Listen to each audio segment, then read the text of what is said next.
তিন নম্বর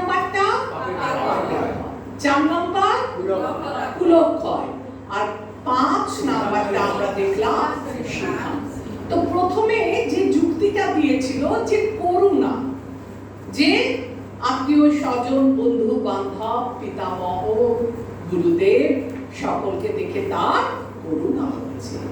এখন ভগবানের কাছে শিষ্যত্ব বরণ করলেন এবং কি কর্তব্য বিমূঢ় হয়ে গেছিলেন, তখন গুরু গ্রহণ করলেন। আর এইবার ভগবান কি করবে, ধীরে ধীরে তাকে গীতার উপদেশ দেবে। আজকে আমাদের যে আলোচ্য বিষয় সেটা হচ্ছে 11 থেকে 30 নম্বর শ্লোকে। এই শ্লোক কয়টির মধ্যে ভগবান এই যে প্রথম চুক্তি করুণা সেটাকে খণ্ডন করবে। তো আসুন আমরা পড়ি যে কি বলছে এই 11 থেকে 30 নম্বর শ্লোকে। অ্যাট দ্য সেম টাইম আমি একটু প্রভুজিদের, মাতাজিদের নাম তো আমি মোটামুটি জেনে গেছি, প্রভুজিদের নামগুলো আমি একটু ভুলিয়ে যাচ্ছি, তাই একটু বলে দিই। শ্রীবাস সাহা আপনি, আর সুখদেব মাইতি আপনি, আর প্রভুজি আপনার নামটা কি বললেন? অতনু মাইতি। অতনু মাইতি আপনি, আর আশিস হাজরা আপনি। ঠিক আছে, এটাও আমার একটা টাস্ক না, সবার নামগুলো একটু জেনে বলবো। তো আমরা কি দেখব? দেখুন, আমি শুরু করার পূর্বে কতগুলো গুরুত্বপূর্ণ বিষয় আপনাদের সাথে আলোচনা করে নিচ্ছি। ভগবদ্গীতার কিছু গুরুত্বপূর্ণ বিষয়ের অর্থ। এক নাম্বারটা কি আছে অতনু প্রভুজি বলুন তো? যে কর্ম শাস্ত্র দ্বারা অনুমোদিত। কর্ম, কর্মটা কি? যে কর্ম শাস্ত্র দ্বারা অনুমোদিত। তো যখন আমরা শাস্ত্র দ্বারা অনুমোদিত কোনো কর্ম করি তখন আমরা কি করি না, অনেক রকমের কর্ম আছে। তো প্রথমটা হচ্ছে শুধু কর্ম। যখন আমরা আমাদের চেতনাটাকে ভগবানের সাথে যুক্ত করি তখন সেটা কি হয়ে যায়? কর্মযোগ। এটা আমরা কি বলবো তখন? যে কর্ম শাস্ত্র দ্বারা অনুমোদিত, সেই কর্মের দ্বারা, সেই মানসিকতায় যখন আমরা ভগবানের সাথে যুক্ত হব সেটা হয়ে যাবে কর্মযোগ। আরেকটা দেখুন, 2 নাম্বারটা অতনু প্রভুজি তো বললেন, আপনি শিবাস সাহা প্রভুজি বলুন 2 নাম্বারটা কি আছে? সকাম। হ্যাঁ, সকামে কি আছে? কর্মে ফল ভোগের আশা নিয়ে করে। তাহলে সকাম কর্ম, আপনি যখন কোনো কাজ করবেন না মনে মনে যদি তার ফলের আশা করি, এই যে আমরা পরীক্ষা দেব মনে মনে তো চাইছি বাবা পাশ করে যাই, তাই না? পাশ করে গেলে আমি সুন্দরভাবে ভক্তিসার আরো প্রচার করতে পারবো, সকলকে পড়াতে পারবো। তো যখন আমরা কোনো কিছু ফলের আশা নিয়ে কাজ করব সেটা হবে সকাম কর্ম। এই যে আমরা চাকরি করছি, কেন চাকরি করছি? কাজ এটা স্কুলে পড়াচ্ছি, কেন না মাস শেষ হলে আমি একটা বেতন পাবো, আমি একটা অর্থ পাবো, সে অর্থ দিয়ে আমি আমার দেহ পরিবারকে প্রতিপালন করব। আর এই যে কাজ, কর্মের ফল আশা করে যে কর্ম, তাকে কি বলা হয়? সকাম কর্ম। আচ্ছা, এবার সুখদেব মাইতি প্রভুজি বলুন। নিষ্কাম। হ্যাঁ, কর্মের ফল ভোগের আশা না করে, না নিয়ে কর্ম। আচ্ছা, কখন আমরা করি না নিঃস্বার্থে সেবা। মা তার ছেলেকে, পুত্রকে যে সকালে ঘুম থেকে তুলে ভালো করে স্নান করিয়ে টিফিন খাইয়ে, টিফিন দিয়ে যে স্কুলে পাঠাচ্ছে, তার পুত্র সন্তানের প্রতি মায়ের যা কাজ, সে কি কোনো ফলের আশা নিয়ে করে? শিশু সন্তানকে পালন করছে, তো সেটা ভালোবেসে করছে, প্রেমে করছে, তো সেই সব কর্মটা কি? নিষ্কাম। যেখানে যে কর্ম, যে কর্মের ফল ভোগের কোনো আশা না নিয়ে আমরা কাজ করছি। আচ্ছা, তারপরে প্রভুজি আপনার নাম কি? মনোজ শাহ। মনোজ শাহ প্রভুজি, আপনি পরেরটা পড়ুন, কি আছে? যে কর্ম শাস্ত্র দ্বারা অনুমোদিত নয়। আপনি বিকর্ম পড়ছেন, প্রথমে আপনি হেডিংটা বলবেন বিকর্ম। বিকর্মটা কি জিনিস? যে কর্ম শাস্ত্র দ্বারা অনুমোদিত নয়। তাহলে বিকর্মটা কি হবে বলুন তো? বিকর্ম শাস্ত্র দ্বারা কোনগুলো অনুমোদিত নয়? শাস্ত্র দ্বারা এই যে আমরা পাপ কাজগুলো করি না, 4টে পাপ কাজ যেটা নিষেধ আছে করা, সেগুলো কি? সেগুলো হচ্ছে বিকর্ম।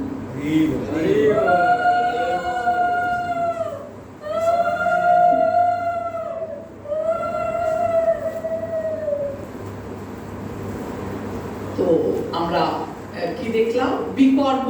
সবাই বুঝতে পারছেন তো বিকর্ম কাকে বলে? যে কর্মে শাস্ত্রের অনুমোদিত নয়। কোনগুলো? যেগুলো পাপ কার্য। আর অকর্ম, অকর্ম কোনটা? অকর্ম হচ্ছে কেউ একটা, প্রভুজি আপনার কি নাম প্রভুজি? অরবিন্দ মৃদ্ধা। আচ্ছা অরবিন্দ প্রভুজি, আপনি তারপরেরটা পড়ুন। যে কর্ম আমাদের, যে কর্ম না আমাদের চেতনাকে ভগবানের সঙ্গে কি করছে?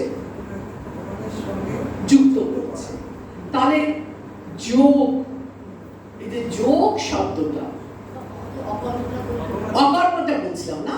অকর্ম হচ্ছে যে কর্ম ভগবানের জন্য করা হয় বা জ্ঞানের স্তরে যে কর্মটা করা হয়। দেখুন আপনার কাছে যখন জ্ঞান আসবে, যখন আপনি জানতে পারবেন যে ভগবান কি, কেন আমরা ভক্তি করব, আমাদের জীবনের উদ্দেশ্য কি, যখন জ্ঞানের স্তরে অধিষ্ঠিত হয়ে যে কর্ম ভগবানের জন্য করা হয় তাকে বলা হচ্ছে কি না?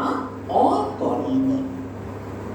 অকর্ম মানে খারাপ জিনিস না, ভগবানের ভক্তিমূলক যে কর্ম সেটা কি হচ্ছে? অকর্ম। এবার যোগ, যোগ মানে আমরা পরিষ্কার বাংলায় জানি না, যুক্ত করা। যুক্ত করা কাকে কিভাবে যুক্ত করব? আশিস প্রভুজি পড়ুন পরেরটা, যোগটা।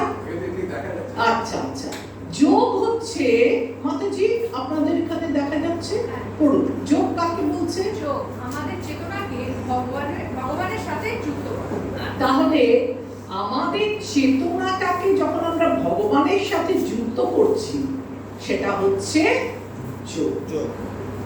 আর সুস্মিতা মাতাজি পরেরটা পড়ুন, দেখা যাচ্ছে? আচ্ছা, জ্ঞান। জ্ঞানে কি দিচ্ছে? শাস্ত্রের উপর ভিত্তি করে, শাস্ত্রের উপর ভিত্তি করে জল্পনা কল্পনামূলক বিশ্লেষণ। তো জল্পনা কল্পনা করছে কার উপর কেন্দ্র করে? না, শাস্ত্রের উপর। শাস্ত্রের উপর কেন্দ্র করে থেকে আমরা জ্ঞান লাভ করি। এরপর আছে ভক্তি। প্রভুজিরা সামনে বসে আছে, আপনারা আবার রিপিট করুন। শ্রীবাস প্রভুজি আপনি পড়ুন। ভক্তি হ্যাঁ, ভগবানের সাথে ভক্তিময় সম্পর্কের পন্থা। তাহলে আমরা কি দেখছি? ভক্তি আমরা কিভাবে করব? ভগবানের সাথে ভক্তিময় সম্পর্ক স্থাপন করব। আপনারা মনে আছে ভগবানের সাথে আমরা কি কি সম্পর্কে ভগবানকে ভক্তি করতে পারি? 1 নাম্বার কি? শান্ত, দাস্য, সখ্য, বাৎসল্য, মাধুর্য। তো এই ভক্তি আমরা ভগবানের সঙ্গে যখন আমাদের সম্পর্ক স্থাপন করব। এবার দেখুন অষ্টাঙ্গ পড়ুন শুভঙ্কর প্রভু। যে কর্ম জ্ঞান, আচ্ছা ঠিক আছে, 1 মিনিট। জ্ঞানটা হচ্ছে শাস্ত্রের উপর ভিত্তি করে জল্পনা কল্পনা। মানে যখন আপনি শাস্ত্র অধ্যয়ন করলেন, এই আপনি গীতা পড়ছেন, গীতা পড়ে আপনি জ্ঞান লাভ করছেন, এবার আপনি আরো কোনো মাতাজিদের সাথে এই ব্যাপারে আলোচনা করছেন যে গীতার অমুক শ্লোকে এটা লেখা আছে, গীতার অমুক উপমাটাই এটা লেখা আছে। এই শাস্ত্রের ভিত্তিতে যে আলোচনা সেটা হচ্ছে জ্ঞান। অষ্টাঙ্গ, অষ্টাঙ্গটা কি? অষ্টাঙ্গ সমন্বিত যম নিয়ম। অষ্টাঙ্গ মানে অষ্ট অঙ্গ। আপনাদের ওই দেখবেন আসবে আস্তে আস্তে, আমরা গীতায় আছে অষ্টাঙ্গ যোগ। অষ্টাঙ্গ কি, এটা আপনারা ধীরে ধীরে পড়বেন। ওখানে খুব সুন্দর আছে যে 8টা অঙ্গ দিয়ে যখন আমরা ভগবানের সেবায় নিযুক্ত হই, যেমন যম, নিয়ম, আসন, প্রত্যাহার, প্রাণায়াম। যম, নিয়ম, আসন, প্রাণায়াম, প্রত্যাহার, তারপর ধারণা, ধ্যান, এই যে 8টা প্রসেস আমরা গীতায় আছে, পরে সবিস্তারে আলোচনা করব। এই অঙ্গগুলো দিয়ে অষ্টাঙ্গ সমন্বিতভাবে যখন আমরা কি করব, ভগবানের সেটাকে বলে ভগবানের সঙ্গে যুক্ত যোগ, সেটা কি হবে অষ্টাঙ্গ।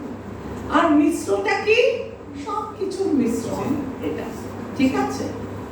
এটা একটা প্রিলিমিনারি জ্ঞান। এবার আমরা আসল এতে দেখি গীতার বিষাদ যোগ প্রথম 1 থেকে 10 শ্লোকে আমরা কি দেখলাম? 1 থেকে 10 শ্লোকে আমরা দেখলাম যে অর্জুন বিভিন্ন ভাবে দ্বিধাগ্রস্ত, কিং কর্তব্য বিমূঢ়, কি করব কি করব না মনস্থির করতে পারছে না, এবং অবশেষে নিজেকে গুরুদেব যে ছিল তার প্রাণের সখা শ্রীকৃষ্ণ, তাকে তিনি গুরু রূপে বরণ করে নিলেন। এবার দেখুন, যখন শিষ্য কথা বলে না, কথা বলছে কথা বলছে কথা বলছে, অনেক বলছে, গুরু তখন নীরব। এরকম হয় না, কেউ জিজ্ঞাসা করতে যায় প্রভুজিকে, প্রভুজি আমরা এটা কি করব? তা প্রভুজি ওখানে যাব কি যাব না, বা কিছু একটা প্রশ্ন করলো বা সমাধান চাইছে, তো প্রভুজিরা একটা বলে যে এইটা, তখন সে আবার বলতে থাকে নিজে, এইখানে করলে আমার এটা হবে, এখানে আমার যাওয়ার এই বাধা, ওই বাধা, সেই বাধা, ওই বলতে থাকে। আর তখন প্রভুজি আর কিছু বলে না। তারপরে প্রভুজিকে যখন বলে যে তাহলে কি প্রভুজি আমি যাব কি যাব না, প্রথমে জিজ্ঞাসা করেছে যাব কি যাব না, তো প্রভুজি বলেছে হ্যাঁ আপনি যাবেন, যেতে পারেন। তারপর অনেক বলে গেছে, তারপর আবার জিজ্ঞাসা করেছে যাব কি যাব না। তো কি হয়, যখন কেউ বলে না তাকে তাকে শুনতে হয়, বলে যাক বলে যাক বলে যাক, অনেক কথা বলছে, তখন মনস্থির করতে পারে না যে কোনটা ঠিক কোনটা ঠিক না। এখানে অর্জুনের অনেক কথা বলেছে, অনেক উপদেশ দিয়েছে, অনেক কারণ দেখিয়েছে কেন আমি যুদ্ধ করব না, এবং অবশেষে কিং কর্তব্য বিমূঢ় হয়ে ভগবানের চরণে নিজেকে সঁপেছে। এখন তাদের সম্পর্ক কি, গুরু এবং শিষ্য। এবার যেই মুহূর্তে গুরু হলেন না ভগবান স্বয়ং, এবার তিনি শিষ্যকে শাসন করবেন। আমরা দেখি না যে গুরু শিষ্যের মধ্যে, গুরু যদি শিষ্যকে শাসন করে, সে শাসনটা হচ্ছে শিষ্যের কাছে আশীর্বাদ। এবং শাসন এখানে কি বলছে একটু পড়ে নিই, তারপর আবার আলোচনা করব। শ্রী ভগবান বাচা অশৌচন অনশোচস্তং প্রজ্ঞাবাদাংশ্চ ভাষসে গতাশুনো অগতাশুশ্চ নানো শোচন্তি পণ্ডিতাঃ। অনুবাদ, পরমেশ্বর ভগবান বললেন, তুমি প্রাজ্ঞের মতো কথা বলছো, অথচ যে বিষয়ে শোক করা উচিত নয় সেই বিষয়ে শোক করছো। যারা যথার্থই পণ্ডিত তারা কখনো জীবিত বা মৃত কারোর জন্যই শোক করবেন না। আমরা দেখলাম না, অনেক উপদেশ দিচ্ছিল, এই তুমি কি পারতে, এরা আমার সব গুরুদেব, এদের সঙ্গে আমি কিভাবে ধনুর্বাদ ধরবো, তুমি তো এতক্ষণ ধরে সমস্ত তুমি হত্যা করেছো, তুমি পরাজয় মেরেছো, সেরা সবাই ছিল তারা অসুর, তুমি দৈত্যকুলকে ধ্বংস করেছো, কিন্তু নিজের বংশের আত্মীয় স্বজনকে তো তুমি বধ করনি। তাহলে আমরা এই 11 নম্বর শ্লোকে দেখব অর্জুনের এই শোকের কারণ ছিল কি না, অর্জুন জানতো না যে দেহ আর আত্মা এর মধ্যে কি পার্থক্য। তার মানে ওর অজ্ঞতা ছিল কি সম্বন্ধে, সে জানতো না দেহ কি, আত্মা কি।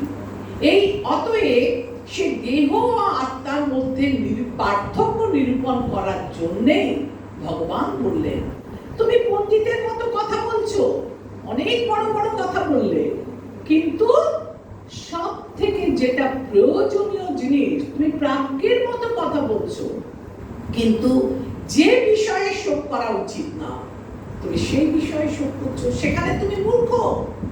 তুমি প্রাজ্ঞের মতো কথা বলছো, অথচ যে বিষয়ে শোক করা উচিত না সেই বিষয়ে শোক করছো। কিন্তু যখন তোমার যথার্থ জ্ঞানী হবে, জানবে দেহ কি, আত্মা কি, কারণ যারা পণ্ডিত ব্যক্তি তারা কখনো যারা জীবিত অথবা যারা মৃত তাদের কারোর জন্য শোক করে না। গতাশুনো, গতাশুনো শব্দটার অর্থ কি জানেন?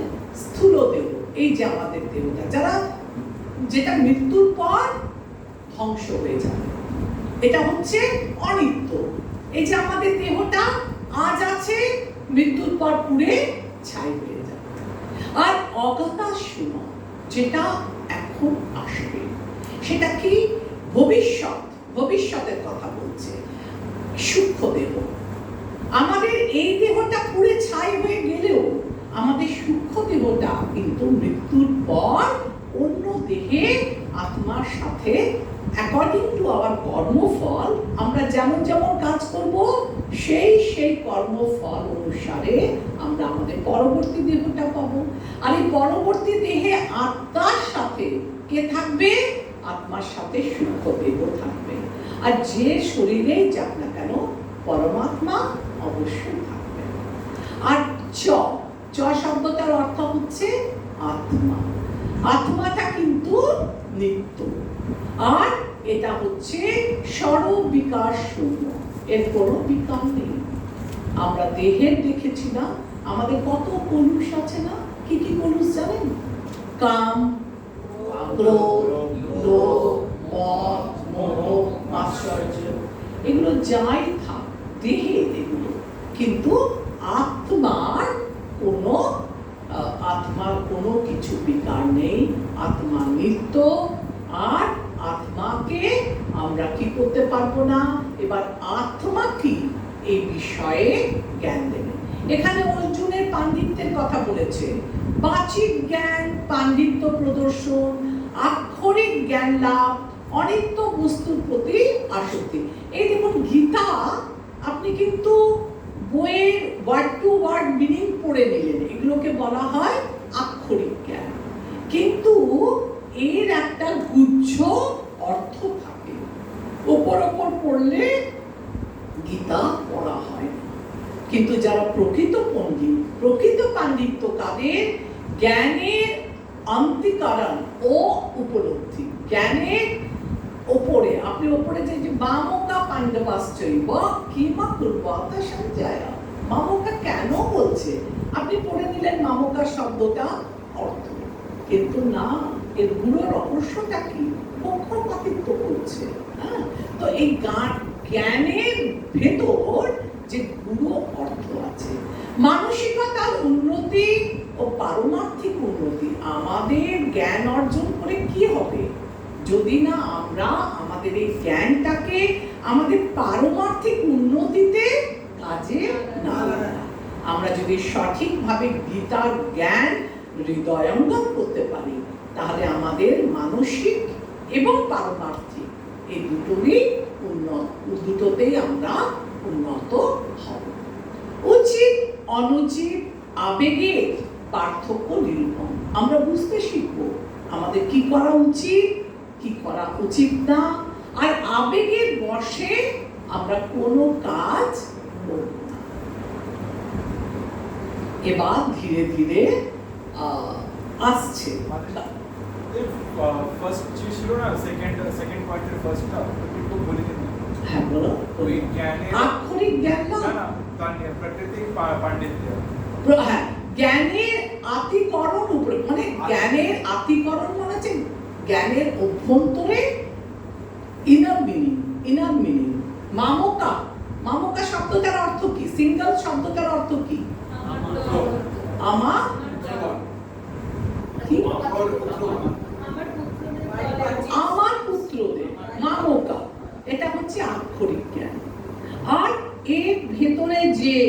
ইনার মিনিংটা। ওটা কি না, মামকা শব্দের অর্থ দিয়ে বলতে চেয়েছে ধৃতরাষ্ট্র পক্ষপাতিত্ব করেছে, যে কুরু বংশ থেকে পাণ্ডব এসছে, কুরু থেকে কৌরব এসছে, কিন্তু এখানে সে কুরু বলছে না, ও পাণ্ডুর পুত্রকে পাণ্ডব বলছে, মানে ওনাদেরকে প্রথমেই আলাদা করে দিচ্ছে। এই যে মানসিকতাটা, মেন্টালিটিটা, এটাকে মামকা শব্দ দিয়ে বোঝাবার চেষ্টা করেছে। তাহলে মানসিক উন্নতা, জ্ঞানের আতিকরণ ও উপলব্ধি, যে জ্ঞানের ভেতর, আক্ষরিক অর্থের ভেতর ইনার মিনিংটা কি। ঠিক আছে প্রভুজি? এবার বলছে দেখুন, ন তেবাহং জাতু নাশাং ন তু নেমে জনাধিপা ন চৈব ন ভবিষ্যামা সর্বে বয়মত পরাম। অনুবাদ, এমন কোনো সময় ছিল না যখন আমি, তুমি ও এই সমস্ত রাজারা ছিলেন না, এবং ভবিষ্যতেও কখনো আমাদের অস্তিত্ব বিনষ্ট হবে না। দেখুন, এই যে কুরুক্ষেত্রের যুদ্ধক্ষেত্রে কনভারসেশন কার কার মধ্যে হচ্ছে? অর্জুন এবং কৃষ্ণের মধ্যে। তখন একবার বলেছে না অর্জুন, তুমি তো আমার সমসাময়িক, আমার জন্ম তোমার জন্ম সমসাময়িক, তাহলে তুমি কি করে জানবে যে তুমি বিবস্বানকে তুমি জ্ঞান দিয়েছো প্রথম, কি করে বুঝবো? তুমি তো আমার সমসাময়িক। বলছে এমন কোনো সময় ছিল না যখন আমি, তুমি, সমস্ত রাজারা ছিলেন, ভবিষ্যতেও আমাদের অস্তিত্ব বিনষ্ট। এটা জড় দেহের ভিত্তিতে বলছে না, এটা কার ভিত্তিতে বলছে? আত্মা। দেহ মারা গেলে ক্ষিতিয়ব তেজ মরুদ্গম বিলীন হয়ে যাবে, ভস্মে ছাই হয়ে যাবে, কিন্তু আত্মা তো থাকবে। এটা আত্মা দৃষ্টিভঙ্গি নিয়ে বলা হচ্ছে। দেখুন, কেন অশৌচ? এক সঙ্গতি, নিত্য অস্তিত্ব। এমন কোনো সময় ছিল না যখন আমি, তুমি ও এই সমস্ত রাজারা ছিলেন না, ভবিষ্যতেও কখন আমাদের অস্তিত্ব বিনষ্ট হবে না। তাহলে আমরা কি দেখব? আত্মার নিত্য ব্যক্তি স্বাতন্ত্রতা। দেখুন, আত্মার নিত্য ব্যক্তি স্বাতন্ত্রতা কি? মায়াবাদীরা বলে যে মৃত্যুর পর, আমাদের মারা যাওয়ার পরে আমরা কি হয়, মায়াবাদীদের কথা, মৃত্যুর পর ব্রহ্মজ্যোতিতে ভগবানের সাথে বিলীন হয়ে গেল, তার আর কোনো স্বতন্ত্র অস্তিত্ব থাকে না। কিন্তু আমরা দেখলাম শাস্ত্রে বলছে একটা ঘন সবুজ জঙ্গল, আর সেই জঙ্গলের মধ্যে একটা সবুজ টিয়া পাখি দু চারটে ঘুরে বেড়াচ্ছে। তো টিয়া পাখিগুলো সবুজ, জঙ্গলও সবুজ, টিয়া পাখিগুলো স্বতন্ত্র অস্তিত্ব রয়েছে, সবটা জঙ্গল না। আরো খুব সুন্দর জাগতিক উদাহরণ দিয়ে বলেছিল যে সমুদ্রে যখন নদী মিলিত হচ্ছে, নদী এই জল ওই জলের সাথে মিলিত হচ্ছে, কিন্তু নদীর মধ্যে যে, জলের মধ্যে যে মাছ থাকে, জলচর প্রাণী থাকে, তারাও কিন্তু নদীর জলের সাথে কোথায় গিয়ে পড়ছে? সমুদ্রে। তো শুধু জল না, তার সাথে এই স্বতন্ত্র স্বতন্ত্র প্রাণীর আলাদা আলাদা অস্তিত্ব আছে। এটা নয় যে আমি ওর সঙ্গে বিলীন হয়ে ভগবান হয়ে গেলাম। সব জীবেরা, মায়াবাদীরা বলে মৃত্যুর পর ব্রহ্মজ্যোতিতে বিলীন হয়ে গেলে এদের আর কোনো অস্তিত্ব রইল না। তো তারপর যে মূল বিষয় এই দুটোই। আর মায়াবাদ খণ্ডন করেছে। কিভাবে মায়াবাদ খণ্ডন করলো? এই যে আমি বললাম, মায়াবাদীরা কি বলে? মিলিয়ে যায়, কিন্তু বাস্তবে আমরা দেখি যখন জঙ্গল, সবুজ জঙ্গল, সবুজ জঙ্গলে কিন্তু দূর দেখবেন না, আর একটা ভালো বলছি, যে দূরে যে পাহাড়, আপনি ট্রেনে করে যাচ্ছেন, কি মনে হয় যে পাহাড়টা আর আকাশটা একই সাথে আকাশটা যেন পাহাড়টাকে ছুঁয়ে আছে, দূর থেকে আপনি দেখছেন। এবার যত আপনি পাহাড়ের কাছে যাবেন কি দেখবেন? পাহাড়ের মধ্যে কিছু গরু, কিছু ছাগল এরাও আছে। আরো কাছে গেলেন দেখবেন ঘাস আছে। তো এই সব কিছু নিয়ে দূর থেকে আমরা পাহাড় বলি। কিন্তু পাহাড়ের ভেতরে কীট পতঙ্গ জন্তু অনেক কিছু থাকে যেটা আমরা দূর থেকে বুঝতে পারি না। তো এটা হচ্ছে মায়াবাদের খণ্ডন, মায়াবাদের মতবাদটা খণ্ডন হচ্ছে। আর এটা হচ্ছে জ্ঞানের সংজ্ঞা। আত্মার নিত্য স্বাতন্ত্র্য, এটা হচ্ছে পণ্ডিত ব্যক্তির সংজ্ঞা।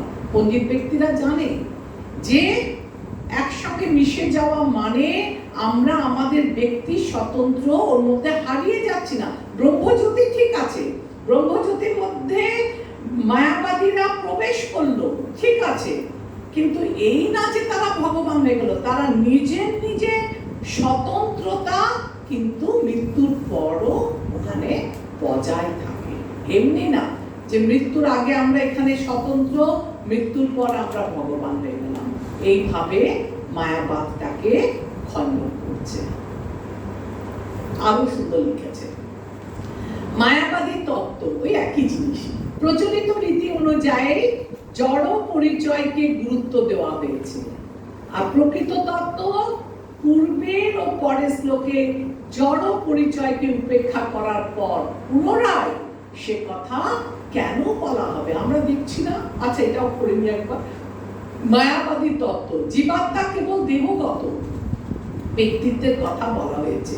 প্রকৃত তত্ত্ব কিন্তু তারা কখনো তো মুক্ত হবে, তারপরেও ব্যক্তিত্বের অস্তিত্বের কথা বলা হয়েছে। যেটা আমি আপনাদের এতক্ষণ ধরে বললাম যে মৃত্যুর পর আমরা আমাদের স্বাতন্ত্রতা হারিয়ে যায় না।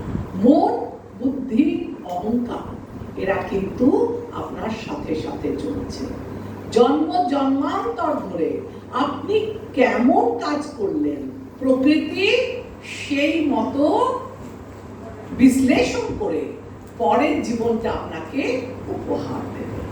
আপনি কি 84 লক্ষ জনের মধ্যে যে কোনো জনই পাবেন না, আপনি ঊর্ধ্ব লোকে গমন করবেন। আমাদের অধোগতি হবে না ঊর্ধ্বগতি হবে। আমরা এই জীবনে যেরকম কাজ করব পরবর্তী জীবনটা সেই রকম পাব। আচ্ছা, এটা একটু পড়ুন কেউ।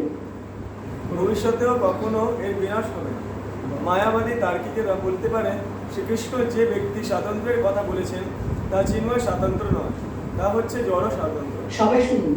কিন্তু এই যুক্তি মেনে নিলেও প্রশ্ন থেকে যায়, তাহলে ভগবান শ্রীকৃষ্ণ তার নিজের সম্বন্ধে যে স্বাতন্ত্র্যের কথা বলেছেন সেটি কি ধরনের স্বাতন্ত্র্য? শ্রীকৃষ্ণ বলেছেন তিনি অতীতেও ছিলেন এবং ভবিষ্যতেও থাকবেন। তিনি নানাভাবে তার ব্যক্তি স্বাতন্ত্র্য প্রতিপন্ন করেছেন এবং তিনি ঘোষণা করেছেন ব্রহ্মজ্যোতি হচ্ছে তার অঙ্গকান্তি। শ্রীকৃষ্ণ তার অপ্রাকৃত স্বাতন্ত্র্য সবসময় বজায় রেখে গেছেন। যদি তাকেও সীমিত সাধারণ চেতনা বিশিষ্ট বদ্ধ জীবাত্মা বলে মনে করা হয়, তবে ভগবদ্গীতাকে কখনোই পরম তত্ত্বজ্ঞান সম্বলিত শাস্ত্র হিসেবে গ্রহণ করা যাবে না। এখানে কি বলছে? মায়াবাদীরা তর্ক করে। তারা কি বলে যে শ্রীকৃষ্ণ যে ব্যক্তি স্বাতন্ত্র্যের কথা বলছে, মানে মৃত্যুর পরও আপনি কিন্তু ব্যক্তি স্বাতন্ত্রতা আপনার বজায় থাকবে। যদি আমরা ভগবত ধামে যাই, আমি সেখানে গিয়েও ভগবানের সেবা করব, ভগবান হয়ে যাব না। সবাই নিজের ভগবানের সেবায় নিজেকে নিযুক্ত করবে। এটা হচ্ছে ব্যক্তি স্বাতন্ত্র্য। আর কি বলছে যে শ্রীকৃষ্ণকে যদি এই জড় জগৎ যদি ভগবান বলে নাম মনে করে এই জড় জগতের একজন সাধারণ জীব মনে করা হয়, যদি তাকে সাধারণ জীব মনে করা হয়, তাহলে সাধারণ জীব ত্রুটির দ্বারা মুক্ত নয়। কি কি ত্রুটি আমাদের মধ্যে আছে? 4টে। কি কি ত্রুটি? ভ্রম, প্রমাদ, বিপ্রলিপ্সা, করুণা। তো আমাদের এই 4টে ত্রুটির দ্বারা আমরা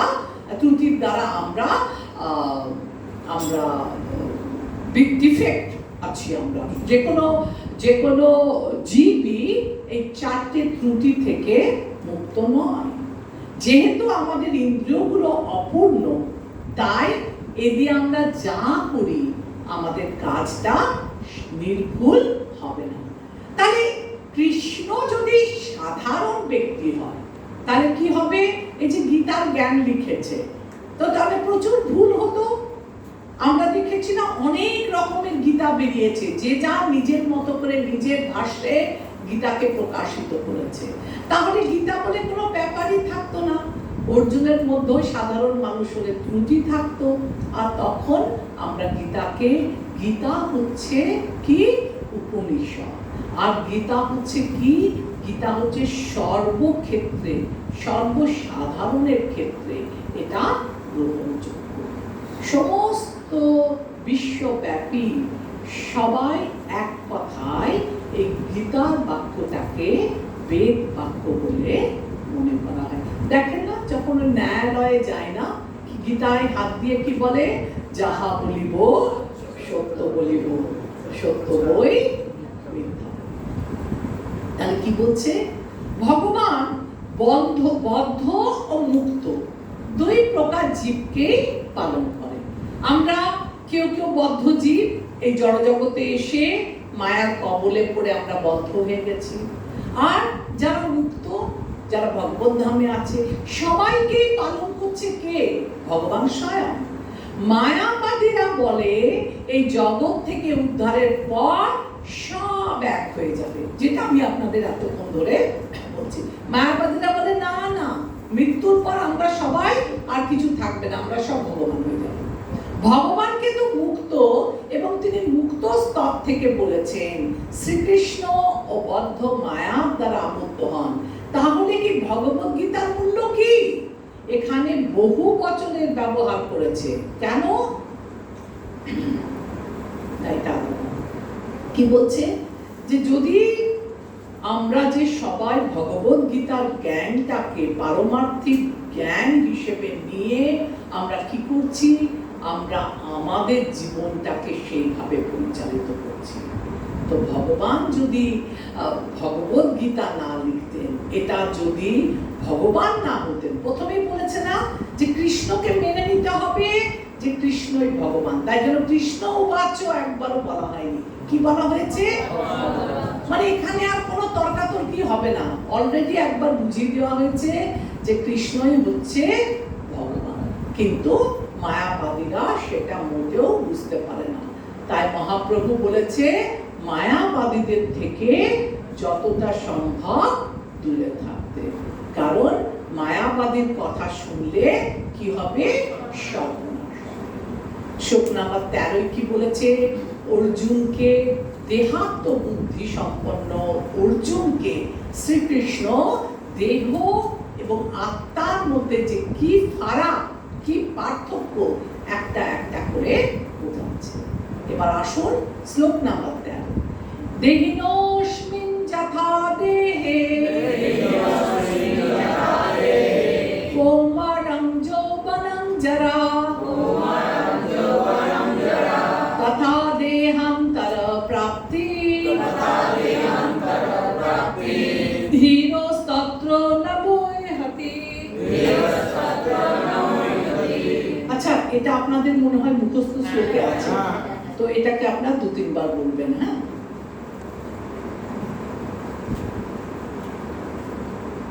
একটু সুর করে বলবেন, তাহলে সবার মুখস্থ হতে ভালো। দেহিনোস্মিন যথা, আপনারা একসাথে বলুন আমার সাথে। দেহিনোস্মিন যথা দেহে কৌমারং যৌবনং জরা তথা দেহান্তর প্রাপ্তি ধীরস্তত্র ন বৈহতি। দেহিনোস্মিন যথা দেহে কৌমারং যৌবনং জরা তথা দেহান্তর প্রাপ্তি ধীরস্তত্র ন বৈহতি। হয়েছে মুখস্থ? এবার আপনারা বলুন তো শুনি। ওটা মুঝতি বলতে পারেন, মুইহতিও বলতে পারেন। 1 2 3 স্টার্ট। দেহিনোস্মিন যথা দেহে কৌমারং যৌবনং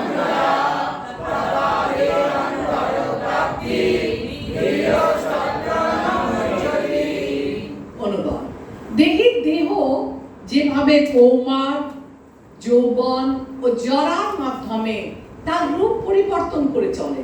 মৃত্যুকালে তেমনই ওই দেহী আত্মা এক দেহ থেকে অন্য দেহে দেহান্তরিত হয়।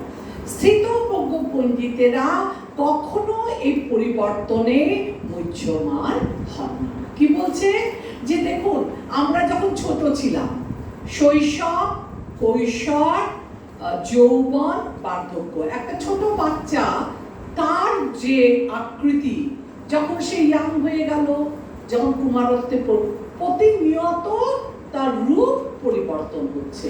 এই যে আমাদের ভেতরের শরীরের যে কোষগুলো, এই কোষগুলো চেঞ্জ হয়, নিত্য ভাঙছে গড়ছে, ভাঙছে গড়ছে। তো বলছে এই দেহটা যেমন শৈশব, কৈশোর, যৌবন, বার্ধক্যে ধীরে ধীরে তার রূপ পরিবর্তন করে। আমি বার্ধক্যে এসেছি, আমি চাইলেও আমি আমার শৈশব ফিরে পাবো না। শৈশবে মৃত্যু হয়েছে, ইচ্ছা করলেও আমি আর আমার শৈশবে ফিরে।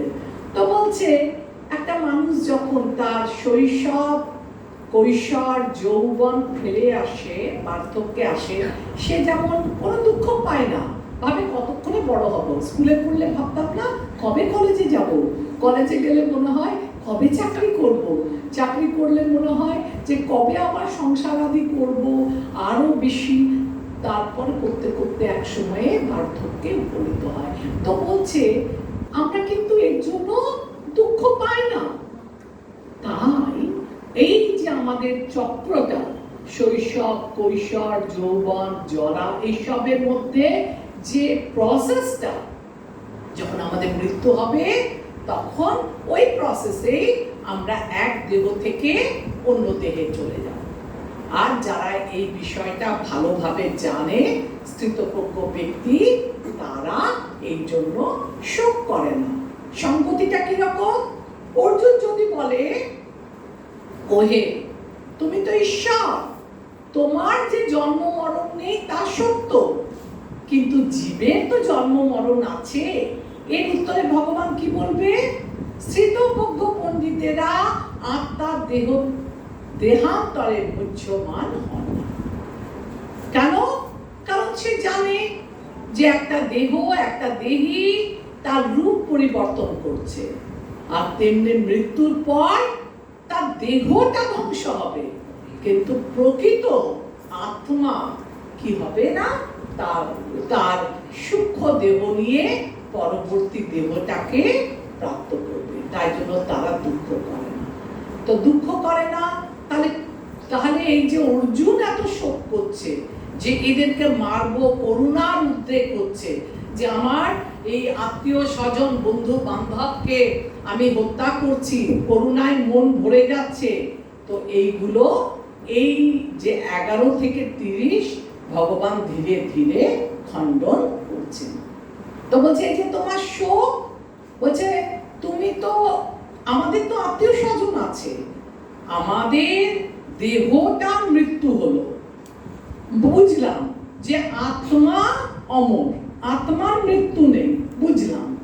কিন্তু কারো বাবা, কারো কাকা, কারো আত্মীয়, কারো স্বজন, দেহটার যে মৃত্যু হলো, আমার যে তার সঙ্গে দৈহিক সম্পর্ক, সেজন্য তো দুঃখ হবে। সেজন্য কি আমাদের দুঃখ হবে না? আত্মা বেঁচে রাখলো, কিন্তু দৈহিক সম্পর্কটা মৃত্যু হলো, তাহলে সেক্ষেত্রে কি হবে? ওই যে বলেছে, তার উত্তরে 14 নম্বর শ্লোক কি বলছে দেখুন।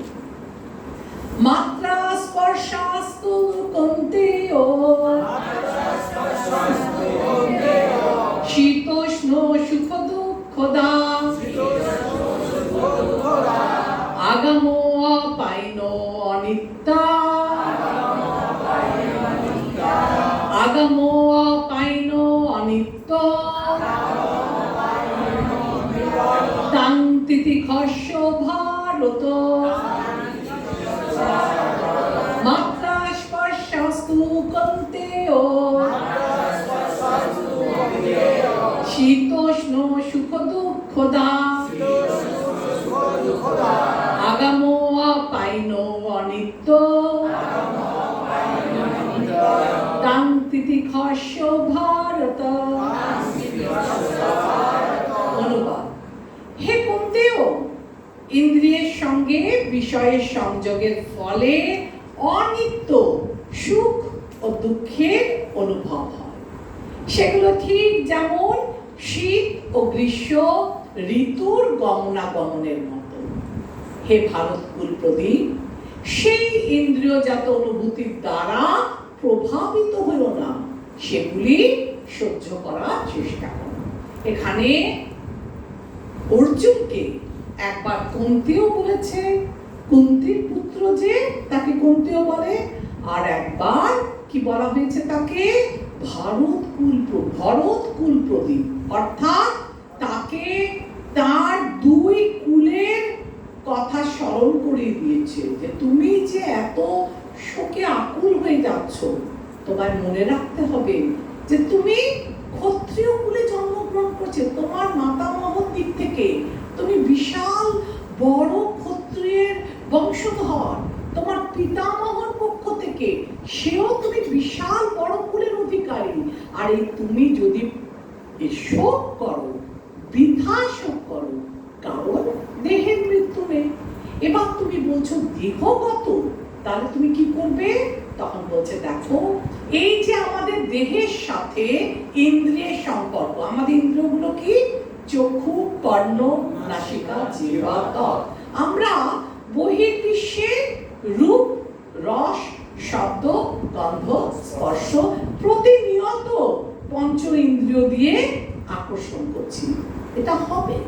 আর আকর্ষণ করতে করতে কখনো আমাদের এর জন্য সুখ হয়, আর কখনো আমাদের দুঃখ হয়। এটা স্বাভাবিক। প্রত্যেকটা মানুষেরই সুখও আছে, দুঃখও আছে। কেন?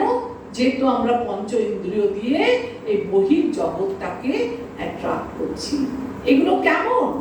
বলছে এটা হচ্ছে এই যে ঋতু পরিবর্তন হয় না, গ্রীষ্মকালে খুব গরম, শীতকালে খুব ঠান্ডা। এবার দেখুন আপনার কাজ, এই মায়েদের কথা বলি, মাতাজিরা যারা প্রচুর গরম গ্রীষ্মকালে, তাই বলে কি বলবে যে না এত গরমে আমি রান্না করবো না, আজকে পাতলি দিলাম না? তাকে তো তার কর্তব্য কর্ম করতে হবে। হ্যাঁ, এখন প্রভুপাদ আমাদের বলে গেছেন যে ভোর 4:30 সময় মঙ্গল আরতি। এবার বলি বাবা কি ঠান্ডা, ইস লেপের তলা থেকে ঐতিহ্য হচ্ছে না, তাই না? তো এটা বললে হবে? আমরা দীক্ষা নেওয়ার সময় প্রতিজ্ঞা করেছি না যে 4টে নিয়ম পালন করব, ন্যূনতম 16 মালা জপ করব, মঙ্গলারতি করব, বুক ডিস্ট্রিবিউশন করব, কত কিছু গুরুদেবের কে আমরা সহায়তা করার জন্য আছি। এবার আমরা যদি শীতে ভয় পাই তাহলে কি হচ্ছে? এগুলো করা উচিত না। কি করতে বলছে? হে ভরতকুল প্রদীপ, সেই ইন্দ্রজাত অনুভূতির দ্বারা প্রভাবিত না হয়ে সেগুলোকে সহ্য করার চেষ্টা করো। সহ্য কেমন করবে? শীত হয়েছে, ঠিক আছে সহ্য করব।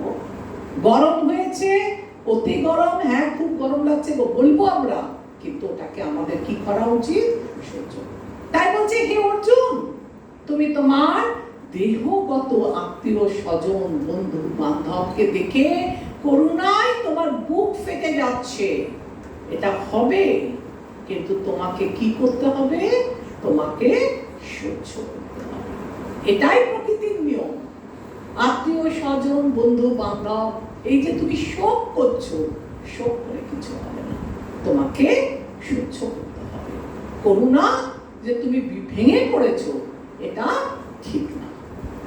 আচ্ছা, এখানে কি বলছে? সঙ্গতি।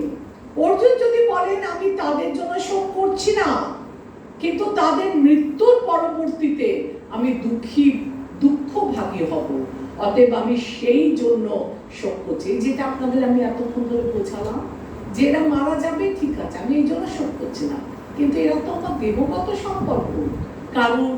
কারুর কি করছে? কারুর পিতা, কারুর ভ্রাতা, কারুর কাকা জ্যাঠা যুদ্ধক্ষেত্রে মারা যাচ্ছে, সেই জন্য। তাহলে আমরা এই তাৎপর্যের মূল বিষয় কি দেখলাম?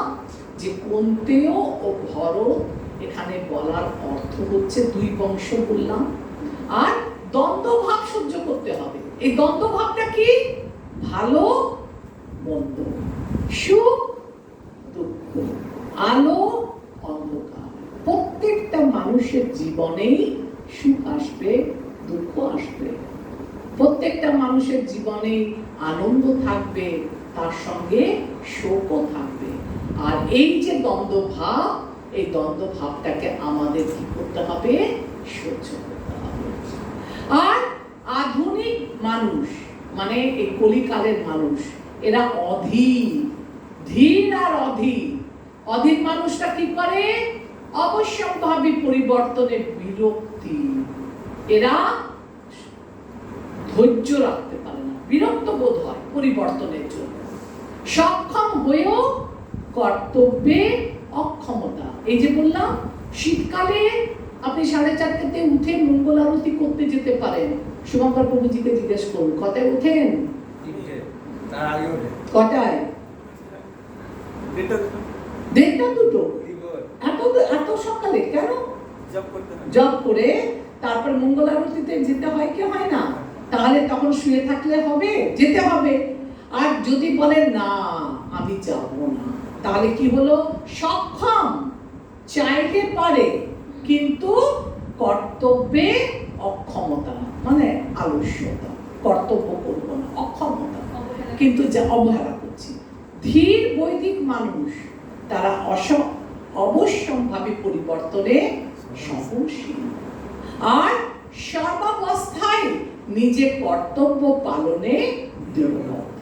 এই যে বললাম, মায়েরা যত গরমই হোক, বাচ্চা স্কুল থেকে ফিরবে, এখন আমায় বিছানায় শুয়ে থাকলে হবে? সকাল সকাল উঠে রান্না করে ছেলে মেয়ে পুত্র কন্যা পতি সবাইকে অফিস পাঠিয়ে দিল, স্কুল পাঠিয়ে দিল, টিফিন বানিয়ে দিল, সাথে দিয়ে দিল। কিন্তু সে যদি ভাবে দূর আমি আমার কর্তব্য থেকে পিছিয়ে যাই, এত করতে পারছি না, তাহলে সে সংসারটা সুখের সংসার হবে না। ঠিক আছে? 15 নম্বর শ্লোক। জংহীনা ব্যথয়ন্তে তে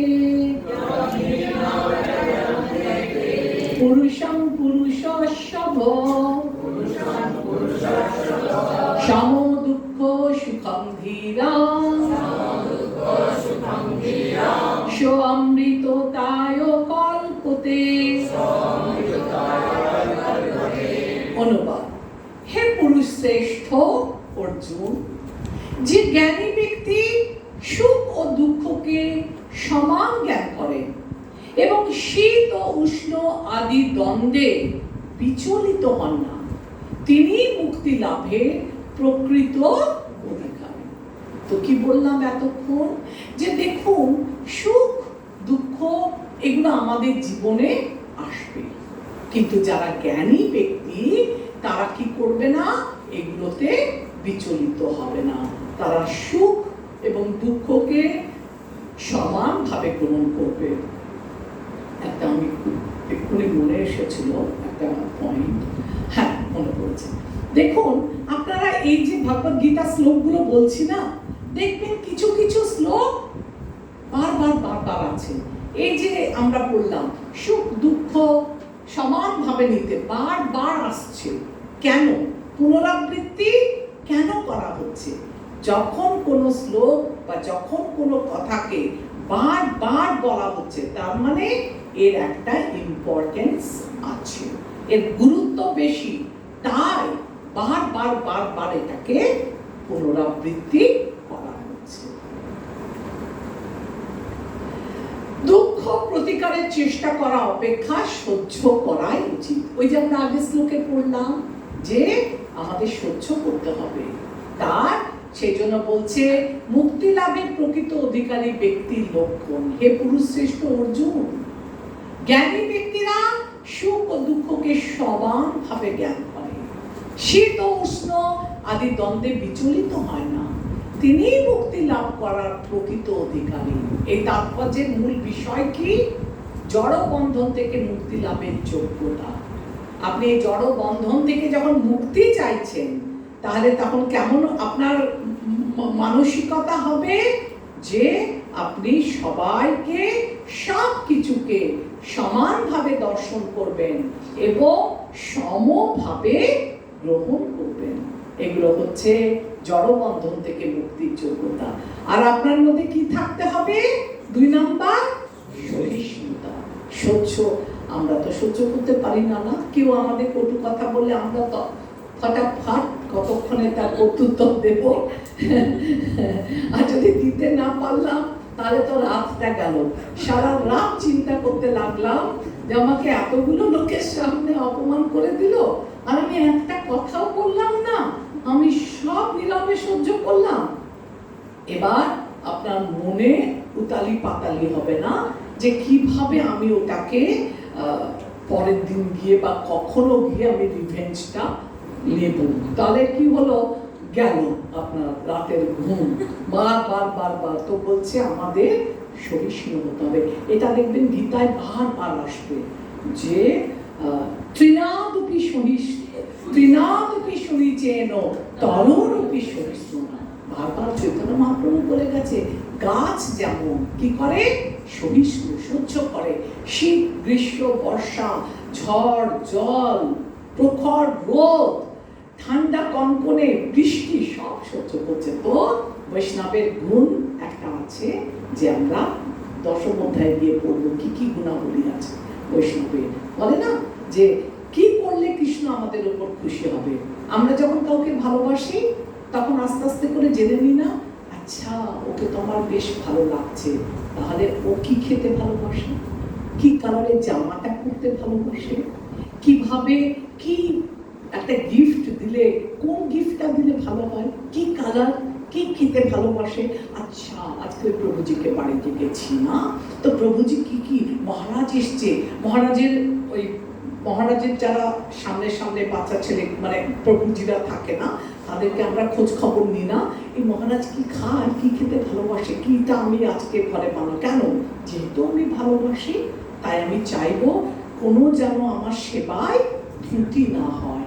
যা খেতে ভালোবাসে, যাই করে, এই যে আমাদের পালক প্রভুজি তেল মশলা খাই না, পালক পাত্র সারথী প্রভুজি, তো আমরা এগুলো জানতে হবে না।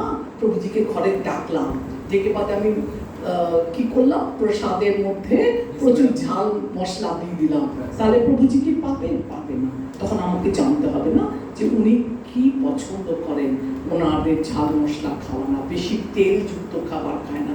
তো যখন আপনি আপনাকে কাউকে প্রিয়জনকে ঘরে ডাকবেন বা ভালোবাসবেন, তার সে কি খেতে ভালোবাসে, কি করতে ভালোবাসে, সব তালিকা পুঙ্খানুপুঙ্খভাবে আপনি জেনে নেবেন। তাই ভগবদ গীতায় শ্রীকৃষ্ণ বলে দিয়েছে, দেখবেন আপনারা দশম অধ্যায়ে, যে কারা আমার প্রিয়, কি কি গুণাবলী যাদের মধ্যে আছে তারা আমার প্রিয়। তো সেখানে আপনি পাবেন এই সহিষ্ণু, শান্তি, তারপরে সবার উপর সমব্যবহার, একদম 64টা গুণাবলী আছে। তো সেইগুলোকে আমাদের মধ্যে আনতে হবে। কেন? ওই সব গুণাবলী যাদের মধ্যে আছে ভগবান তাকে ভালোবাসে। তো আমরাও চাইবো না ভগবান যেমন এই পরিষ্কার বলে দিয়েছে, এই গুণাবলী যুক্ত মানুষদেরকে আমি ভালোবাসি।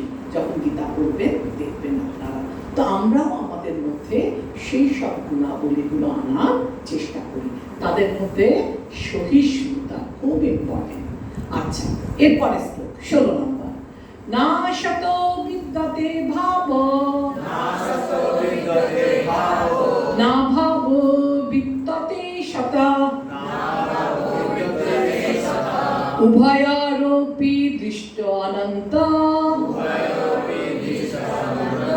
অন্যায় তত্ত্বদর্শিভিঃ।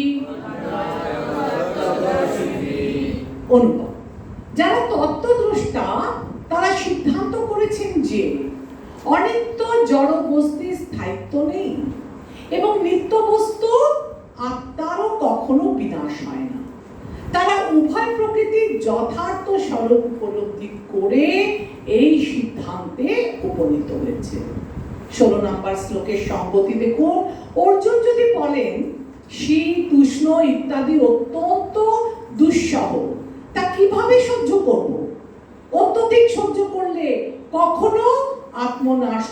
পারে।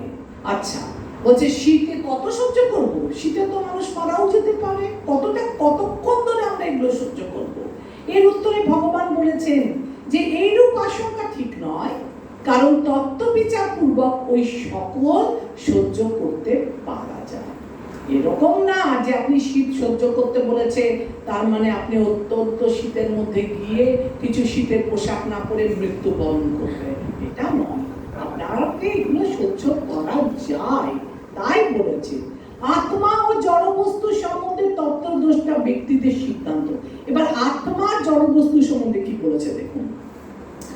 যারা তত্ত্বদ্রষ্টা তারা সিদ্ধান্ত করেছেন যে অনিত্য জড়বস্তু স্থায়িত্ব নেই এবং নিত্য বস্তু আত্মা কখনো বিনাশ হয় না।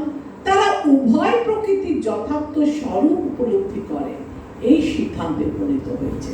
এখানে কি বলতে চেয়েছে? দেহ আর আত্মা পার্থক্য। বলছে যেগুলো জড় বস্তু সেগুলো তো স্থায়িত্ব নেই, আজ আছে কাল চলে যাবে। যেমন দেখুন, ঘর তৈরি হয়, প্রথমে মাটি থাকে, তারপর মাটিটা দিয়ে কি হয়? ঘর। আবার যখন ঘরটা ভেঙে যায় তখন ওই মাটিগুলো আবার কি হয়? মিলিয়ে যায়। তাহলে প্রথমে ছিল না, তারপরে ঘর হলো, আবার মৃত্যুর পর ঘরটা ভেঙে যাওয়ার পর আবার মাটি হলো। তাহলে কি হলো? প্রথমে ছিল না, তারপর ছিল, তারপর আবার ছিল না। অনিত্য বস্তু আসছে যাবে। আর যেটা নিত্য আমাদের আত্মা, তার তো বিনাশ নেই, মৃত্যুর পরও সে বেঁচে থাকবে। তাই এরকম সিদ্ধান্ত করেছে। আর অজ্ঞানতা, দেহ আত্মার পার্থক্য বুঝলাম। অজ্ঞানতা কি? আমরা আমাদের দেহটা হচ্ছে একটা বাইরের কেজ, খাঁচা, এটাকে আমরা আমাদের প্রকৃত সত্তা বলে মনে করি, আমাদের স্বরূপ বলে মনে করি। এটাই আমাদের অজ্ঞানতা। আর প্রকৃত ভগবত উপলব্ধি, যখন আমরা সাধু গুরু বৈষ্ণবের শরণাপন্ন হব, গুরু গ্রহণ করব, শাস্ত্র অধ্যয়ন করব এবং শাস্ত্রের মাধ্যমে আমরা জানব যে ভগবানকে ভক্তি করলে, শাস্ত্র অধ্যয়ন করলে, গুরু কৃষ্ণের কৃপায় একদিন আমরা সেই ভগবত ধামে আবার ফিরে যেতে পারব। আবার বোঝাচ্ছে না অর্জুনকে অনেক কথা। অবিনাশী তু তদ্বিদ্ধি যেন সর্বম ইদং তমাম বিনাশো সমব্যয় শাস্য ন কশ্চিন কর্তুম অর্হতি। অবিনাশী তু তদ্বিদ্ধি যেন সর্বম ইদং ততাম বিনাশো সমব্যয় শাস্য ন কশ্চিৎ কর্তুম অর্হতি। পূর্ব শ্লোকে সৎ বস্তুটি অবিনাশী, এটি সামান্য ভাবে বলেছেন, এখন তা বিশদ ভাবে বলছে। কি বলছে দেখো, আত্মা অবিনাশী, সমগ্র শরীরে পরিব্যাপ্ত। যা সমগ্র শরীরে পরিব্যাপ্ত হয়ে রয়েছে তাকে তুমি অবিনাশী বলে জানবে। সেই অব্যয় আত্মাকে কেউ বিনাশ করতে সক্ষম নয়। দেখুন, আমাদের শরীরের ভেতর যে আত্মা রয়েছে আমরা কি করে বুঝবো? না, এই আত্মা শুধু ভাসমান অবস্থায় আমাদের হৃদয়ে নেই। এই আত্মার উপস্থিতির জন্য আমরা সমগ্র দেহের মধ্যে কি অনুভব করতে পারি? চেতনা। যে মুহূর্তে আত্মা চলে যাবে চেতনা শেষ। তাহলে আত্মার উপস্থিতিটা, আত্মা হচ্ছে পরিব্যাপ্ত মানে দেখুন, আমাদের চিমটি কাটলে আমরা ফিল করি যে আমাদের চিমটি কাটছে, এই লাগছে কেন? তার মানে আত্মা আছে। আত্মা চেতনার মাধ্যমে, আত্মা যে মোমেন্টে আমাদের শরীরে আসলো আমাদের শরীরটা সজীব হয়ে গেল। মাঝে মাঝে দেখেন না ইন্টারভিউতে বলে যে এই ব্যক্তি হার্ট ফেল করে গেছিল কিছুক্ষণের জন্য, আর তারপরে আবার ডাক্তারদের প্রচেষ্টায় সে শরীরে আবার প্রাণের সঞ্চার করে। তো কি, যখন আত্মা আমাদের শরীর থেকে চলে যায় আমাদের শরীরের চেতনা তখন লুপ্ত হয়। তো আত্মার লক্ষণ কি, আত্মার আয়তন কি, আত্মার প্রভাব কি, আত্মা ও পরমাত্মার ফারাক কি, পার্থক্য কি, এটা এই শ্লোকের তাৎপর্যে লেখা আছে। আত্মার লক্ষণ কি আমরা পরে দেখব। আত্মার আয়তন কি, একটা চুল কেশাগ্রের অগ্রভাগে 10,000 ভাগের 1 ভাগ হচ্ছে একটা আত্মার আয়তন। আত্মার প্রভাব কি, আত্মা আমাদের হৃদয়ে থাকলে আমাদের সমস্ত শরীরটার মধ্যে কি হয়, কার্যকরী শুরু হয়ে যায়। চেতনা থাকে, আমরা বুঝতে পারি, চুল টানলে আমরা বুঝতে পারি, পায়ে হাত দিলে আমরা বুঝতে পারি, এটা হচ্ছে আত্মার প্রভাব। আর চুল টানলে বুঝতে পারি, চুল কাটলে বুঝতে পারি। কারণ হচ্ছে দেখুন, কিছু জায়গা যেখানে রক্ত সঞ্চালন করছে সেইগুলোতে আপনি বুঝবেন, কিন্তু নখ, চুল এগুলোর মধ্যে রক্ত সঞ্চালন করছে না, তাই এগুলো কাটলে আমরা কিছু ফিল করব না। আত্মা আর পরমাত্মার মধ্যে কি পার্থক্য? আত্মা হচ্ছে কি চেতন, আর পরমাত্মা কি পরম চেতন। পরম আত্মা অনুচেতন, আর পরমাত্মা হচ্ছে বিভু চেতন। আপনার শরীরে কি হচ্ছে, আপনার যে একটু পা চুল করছে বা হাত চুল করছে, ওই প্রভুজি বলতে পারবে? পারবে না। আপনি ফিল করছেন যে আপনার এখানে হাতটা অবশ্যই গেছে, এতক্ষণ বসে আছি পাটা ঝিনঝিন করছে, তাই না? তো আপনার যে পা ঝিনঝিন করছে ওটা আপনি বুঝবেন, পাশের প্রভুজি কিন্তু বুঝবে না। তার মানে আপনার চেতনাটা, আপনার শরীরের মধ্যে যে কি পরিবর্তন, সেই পরিবর্তনটা আপনি ফিল করছেন। কিন্তু ভগবান বিভু, সবার ইন্দ্রিয়গুলো কার কাছে বাধা আছে? ভগবানের কাছে ঋষিকেশ। কার হৃদয়ের ভেতর কি কি হচ্ছে এটা কিন্তু উনি বুঝতে পারেন। আর কি বললাম? আত্মার লক্ষণ, আত্মার আয়তন, আত্মার প্রভাব, আত্মা পরমাত্মা তুলনা। হ্যাঁ বলি। থার্ড পয়েন্ট এবার বলি, কি ছিল? আত্মা খুব আত্মার প্রভাব। আত্মা, এই যে আত্মা আমাদের হৃদয়ে আছে, আমরা কি করে বুঝবো? চেতনা। ইন্দিরা, হ্যাঁ মাতাজি, ইন্দু মাতাজি, হরে কৃষ্ণা। তো আমরা কি দেখলাম যে আমাদের হৃদয়ের ভেতর যে আত্মা আছে সেটা আমরা কি করে বুঝবো? আত্মার প্রভাবটা কি না, যখনই আমাদের হৃদয়ে আত্মা থাকবে না, সাথে সাথে ছড়িয়ে যাবে, সর্বব্যাপ্ত। সর্বব্যাপ্ত কিভাবে? সূর্যর কিরণ, সূর্য যখন ওঠে তো সূর্য আলোক দিয়ে এই পুরো জগৎটাকে কি করছে? পরিচালনা করছে, পালন করছে। সূর্যের কে পালন করছে? আলো। সূর্য আছে বলে সূর্যের আলো এই সমস্ত ব্রহ্মাণ্ডটাকে কি করছে? সমস্ত জগতে আলোর মাধ্যমে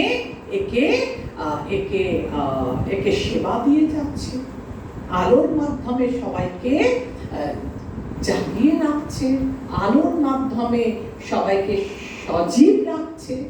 ঠিক তেমনি সূর্যের মতোই এই আত্মা চেতনার মাধ্যমে, সূর্য আলোর মাধ্যমে আমাদের পুরো জগৎটাকে কি করছে? জগৎটাকে খুব সুন্দরভাবে পরিচালিত করছে। তেমনি আত্মা চেতনার মাধ্যমে আমাদের সমস্ত শরীরে পরিব্যাপ্ত হয়ে আছে এবং আমাদের সমস্ত শরীরটাকে চেতনার মাধ্যমে পরিচালনা করছে। ঠিক আছে প্রভু, আমি না আপনার নামটা ভুলে গেছি, কি জানেন আপনার নাম? আনন্দ। আজকে সবার নাম লিখেছি না, আনন্দ। ঠিক আছে, माताजी, হুম বলুন। that is आत्मा is equals to consciousness plus something. हाँ, चेतना मतलब ही consciousness. But it is more than that. Yeah. Atma definition is more than just consciousness, right? It's not definition, Mataji. Definition will get more. So how we will know that Atma, the soul is present in our body? How we will know? Through this consciousness, no? We feel pain in my hand. How we feel pain? Due to consciousness. So what is it? Due to presence of soul. अगर soul नहीं है, if there is no soul, so this man or woman is called he or she. So whenever we have a heart or soul in our heart, at the same time the conscious begins to flow all over the body. ঠিক আছে মাতাজি? মাতাজি, হ্যাঁ বলুন। মানে যে সংগতিগুলো লেখা আছে না, সংগতিটা সঙ্গতি মানে হচ্ছে কোইন্সিডেন্স, মানে আগে পরে। ধরুন ওয়ান, এখানে একটা ফার্স্ট সিন হলো ড্রামা, ফার্স্ট সিনের পর সেকেন্ড সিন কোরিলেট করছে, এই কোরিলেশনটা হচ্ছে সঙ্গতি। যে আমি যে আগের শ্লোকটা বলেছি আর এখন শ্লোকটা বলছি, ওই দুটোর মধ্যে কি রিলেশন, কি কোঅর্ডিনেশন, ওটাকে বলে সঙ্গতি। ঠিক আছে সবাই? হ্যাঁ, এতটা কোনো অসুবিধা নেই। আজকে আমাদের 30 অব্দি এগোতে হবে না, একটু ফাস্ট হবে। চলুন। আচ্ছা, কি বলছে যে এই যে আমি এতক্ষণ ধরে যে না, আরেকটা একটা খুব ইম্পর্টেন্ট পয়েন্ট আছে এখানে। এই যে আমরা বললাম না আত্মাটা কোথায় থাকে? আমি কি বললাম? হৃদয়ে। হৃদয়ের কোথায় থাকে? বলছে পাঁচটা বায়ুকে কেন্দ্র করে পান, অপান, সমান, ব্যান, উদান, এই পাঁচটা বায়ু ওপরে আত্মাটা ভাসমান অবস্থায় থাকে, মানে ফ্লোটিং। এটা দেখুন ডিটেল আমি আপনাদের মনে আজকে পাঠিয়ে দিয়েছি। 1 মিনিট মাতাজি, এটা ভুলে গেছি, আমি কালকে আপনাদের পাঠিয়ে দেবো। এই পান অপান আমি ভেবেছিলাম পাঠাবো, আমার এটা চলে গেছে মাথা থেকে। এই যে প্রাণটা কি? প্রাণটাই যে আমরা নিঃশ্বাস প্রশ্বাস নিচ্ছি না, এগুলো সব বায়ু, প্রাণ বায়ু, অপান বায়ু। অপান বায়ুটা কি? এটা হচ্ছে নিম্নমুখী বায়ু। আর সমান কি করছে? আমাদের সমস্ত শরীরের মধ্যে ইকুয়ালি ব্যালেন্স রাখছে। ব্যান ও উদান হচ্ছে যে কণ্ঠনালীর ভেতর যে বায়ুটা থাকে। এটা আপনারা কেউ লিখবেন না, আমি কালকে ওটা আমার কাছে এখনই আছে, কিন্তু আমার কোনোভাবে এর মধ্যে নেওয়া হয়নি হয়তো, তার জন্য এটা অমিট হয়ে গেছে। এই এক একটা বায়ুর কি কাজ? আর একটা হচ্ছে এই যে আমরা খাদ্য খাই না, তো কন্ট্রাকশন হয় না, সংকোচন আর প্রসারণ, সংকোচন প্রসারণ, এটাও একটা বায়ু কাজ করছে। তো আমাদের এই পাঁচটা বায়ুর ওপরে আমাদের এটা কি বলে, আত্মাটা ভাসমান অবস্থায় হৃদয়ের উপর আছে। এর অবস্থানটা কোথায়? ঠিক আছে। আর আপনারা আত্মার আয়তন পড়েছেন। এবার আপনারা এই আত্মার সম্বন্ধে এই পুরো 30 শ্লোক অবধি আপনারা পড়বেন যে আত্মাটা কি, এক এক করে ভাগে ভাগে দেখাবে। আর আত্মা একই সাথে এই দেহটা কি পার্থক্য, এই আত্মা আর দেহকে আরো আগে নিয়ে আসছে। আর এক একটা জিনিস দেখবেন বারবার রিপিট হবে, আর রিপিট হলে পুনরাবৃত্তি।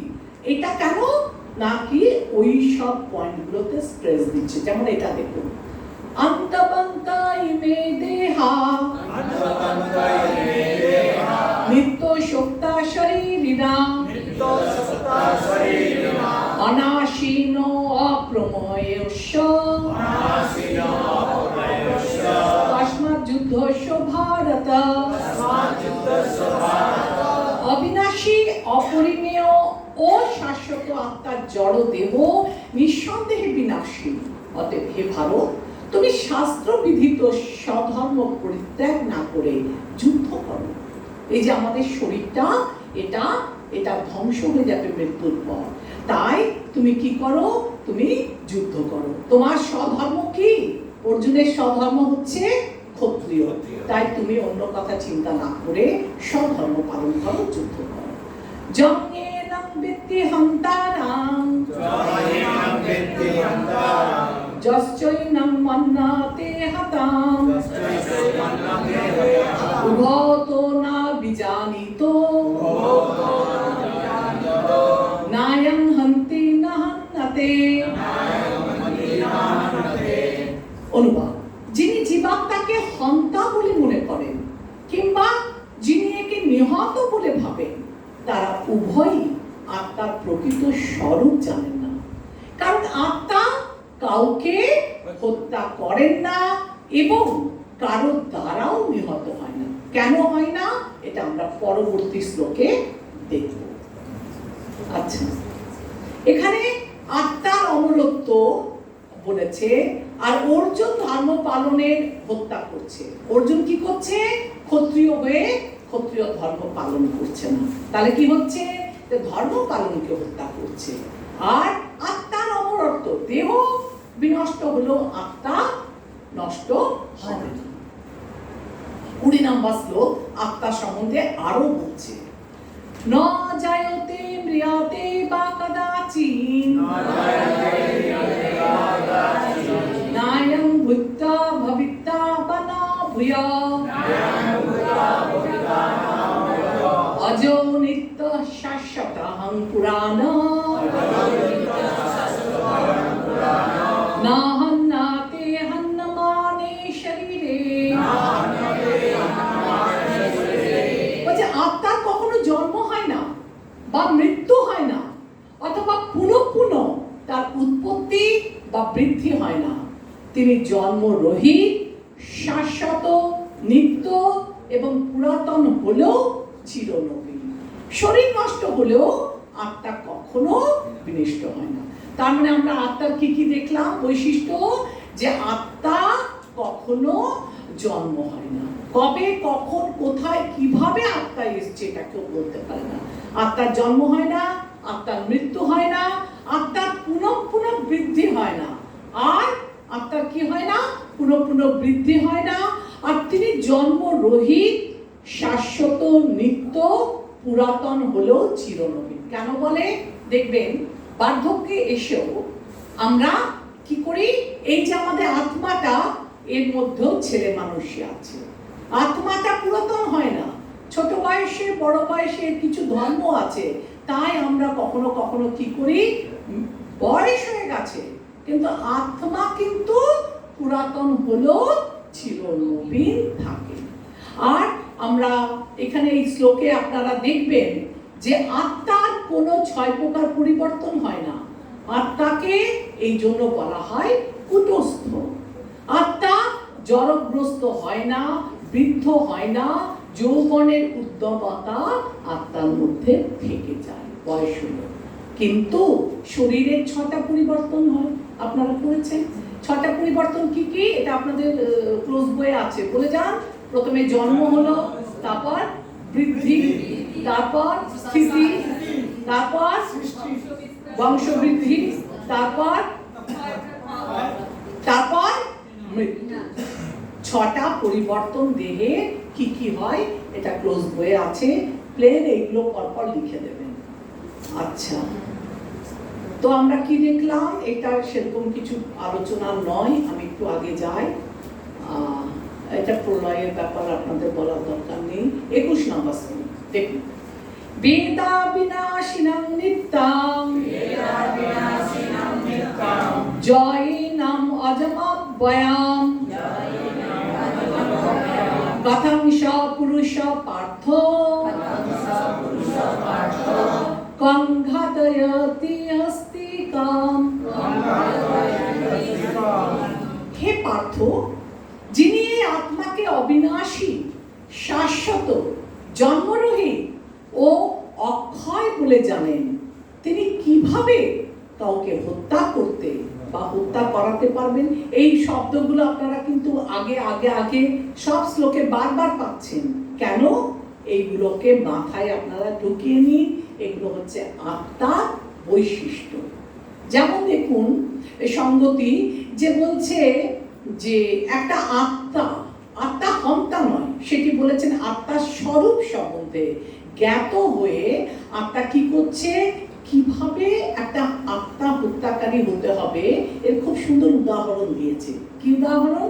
দেখুন কোর্টে বিচার হচ্ছে, তো যে বিচারপতি সে দুই পক্ষের কথা শুনে একটা ফাঁসির দণ্ড শোনালো, কি যাবজ্জীবন কারাদণ্ড, কি কোনো সম্পত্তি পাইয়ে দিল, কি কাউকে কত কত কত রকমের হয়।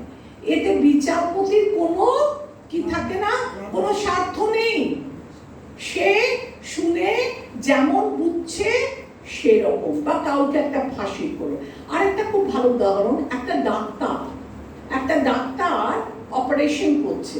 অপারেশন মানে কোনো জিনিসটা কেটে বাদ দিয়ে দেওয়া।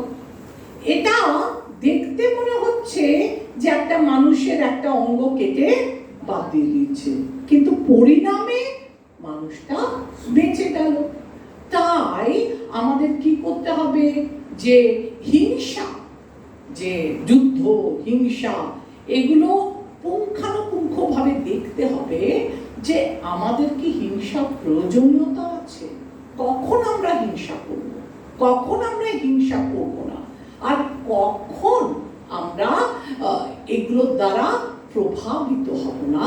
এটা নিয়ে আপনাদের এই যেটা আমি বললাম, এটাই বিচারকের আসামির প্রতি হিংসাত্মক কাজ করে, শল্য চিকিৎসকেরা, এগুলো আমি আলোচনা করলাম। তাই জন্য কৃষ্ণের আদেশে যুদ্ধ অর্জুনের জন্য পাপ নয়, বরং মানব সমাজের সর্বাঙ্গীন মঙ্গল। আমি একটা উদাহরণ দিই।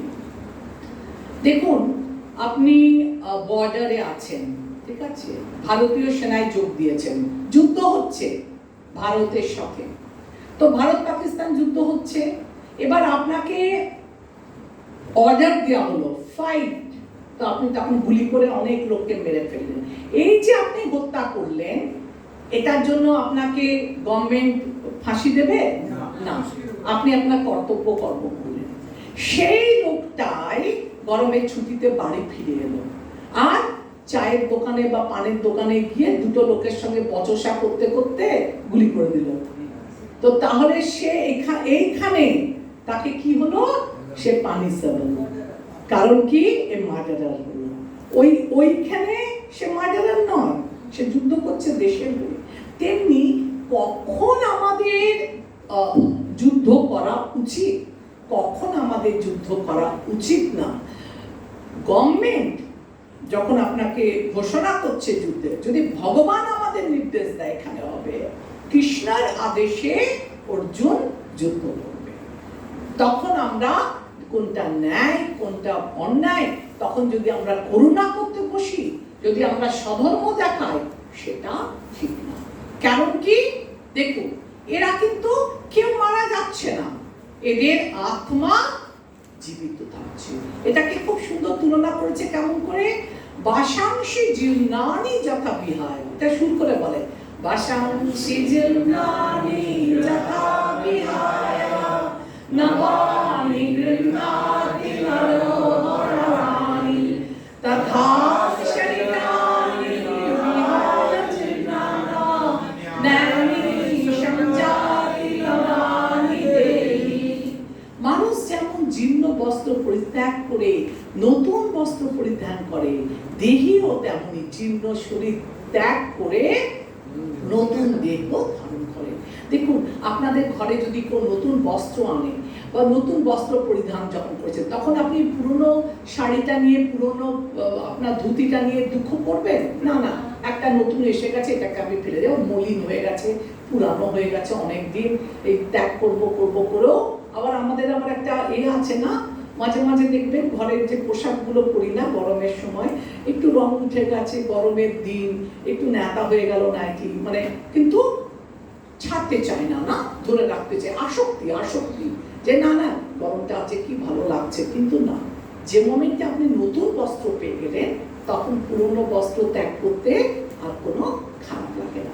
ঠিক তেমনি বলছে যে আমাদের শরীরটা যখন অকেজ হয়ে যাবে, শরীরে যখন আর যন্ত্রপাতিগুলো কাজ করবে না, তখন এই আত্মাটা এই দেহটা ত্যাগ করে একটা নতুন শরীর পাবে। তাই বলছে ভীষ্ম, পিতামা, দ্রোণ, তুমি এদের জন্য দুঃখ করছো কেন? এরা তো এই দেহ ত্যাগ করে একটা নতুন দেহ পাবে, তার জন্য শোক করার প্রয়োজন নেই। আচ্ছা, আরেকটা সম্মতি হচ্ছে দৃষ্টান্ত দেখুন, আত্মার দেহ পরিবর্তনের সাথে সাথে জীর্ণ বস্ত্র পরিবর্তনের তুলনা করেছে। এটা তো আমি বোঝালাম আপনাকে। একটা গাছে দুটো পাখি আছে, একটা পাখি বনের ফল খেয়ে খেয়ে এক ডাল থেকে অন্য ডালে, এক ডাল থেকে অন্য ডালে উড়ে উড়ে বেড়াচ্ছে। আর একটা পাখি ওর সাথে সাথে আছে, সে কিন্তু পর্যবেক্ষণ করছে, দেখছে।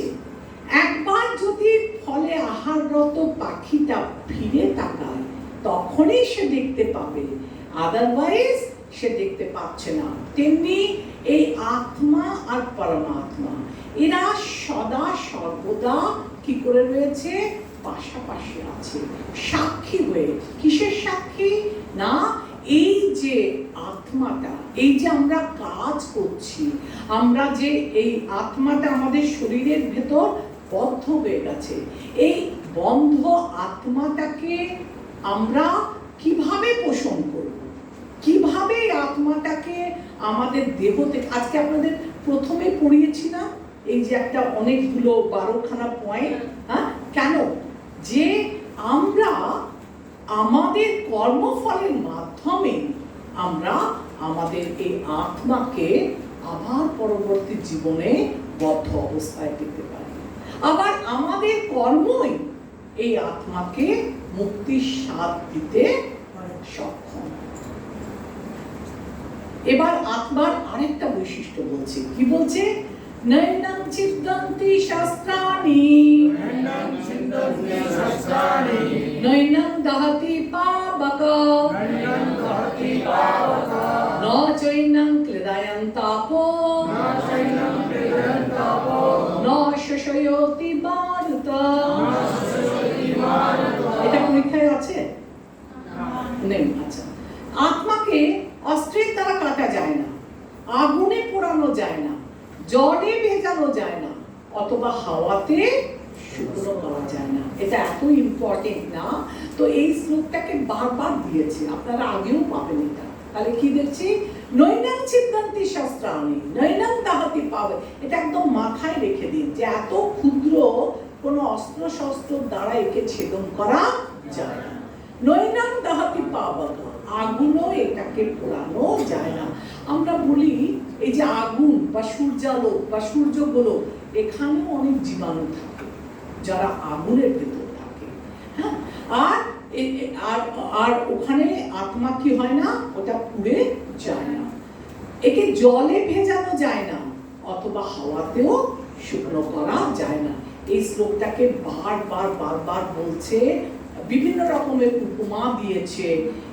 কি বলছে দেখুন, উপমাটাই বলি খালি, আর বাকি আপনারা সব জানেন। উপমাটা কি? অগ্নি আর অগ্নিস্ফুলিঙ্গ।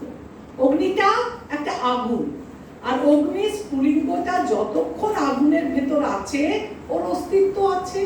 একটা আগুনের স্ফুলিঙ্গ স্পার্ক করে নিচে পড়ে গেল, মেন আগুন থেকে বিচ্ছিন্ন হয়ে গেল, তখন কি হয়ে যাবে?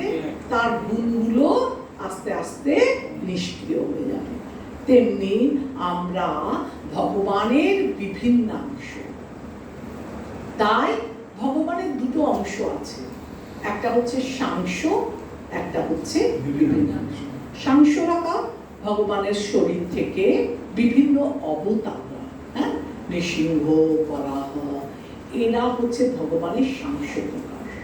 আর এই জীবরা আমরা হচ্ছে ভগবানের বিভিন্নাংশ। এই বিভিন্নাংশরা এসে কি হয়? মায়া কবলে পড়ে ভগবানকে ভুলে যায়। কিন্তু ভগবান বলেছে যদি এরা একটু প্রচেষ্টা করে, তাহলে কি করবে? এরা ভক্তির মাধ্যমে পুনরায় আমার কাছে ফিরে আসতে পারবে। ওই বারবার ওই যে আপনাদের বললাম, আগেকার দিনে জল, বায়ু, আকাশ দ্বারা নির্মিত অস্ত্র ছিল, কিন্তু কোনো অস্ত্রই আত্মাকে ছেদন করতে পারেনি। মায়াবাদীরা এটা বোঝাতে পারে না, মায়াবাদীরা এটা বুঝতেই চায় না যে আত্মা কিভাবে মায়ার দ্বারা আচ্ছাদিত হয়ে বদ্ধ হয়ে পড়ে এবং কিভাবে আত্মাকে পরমাত্মা থেকে পৃথক করা যায়।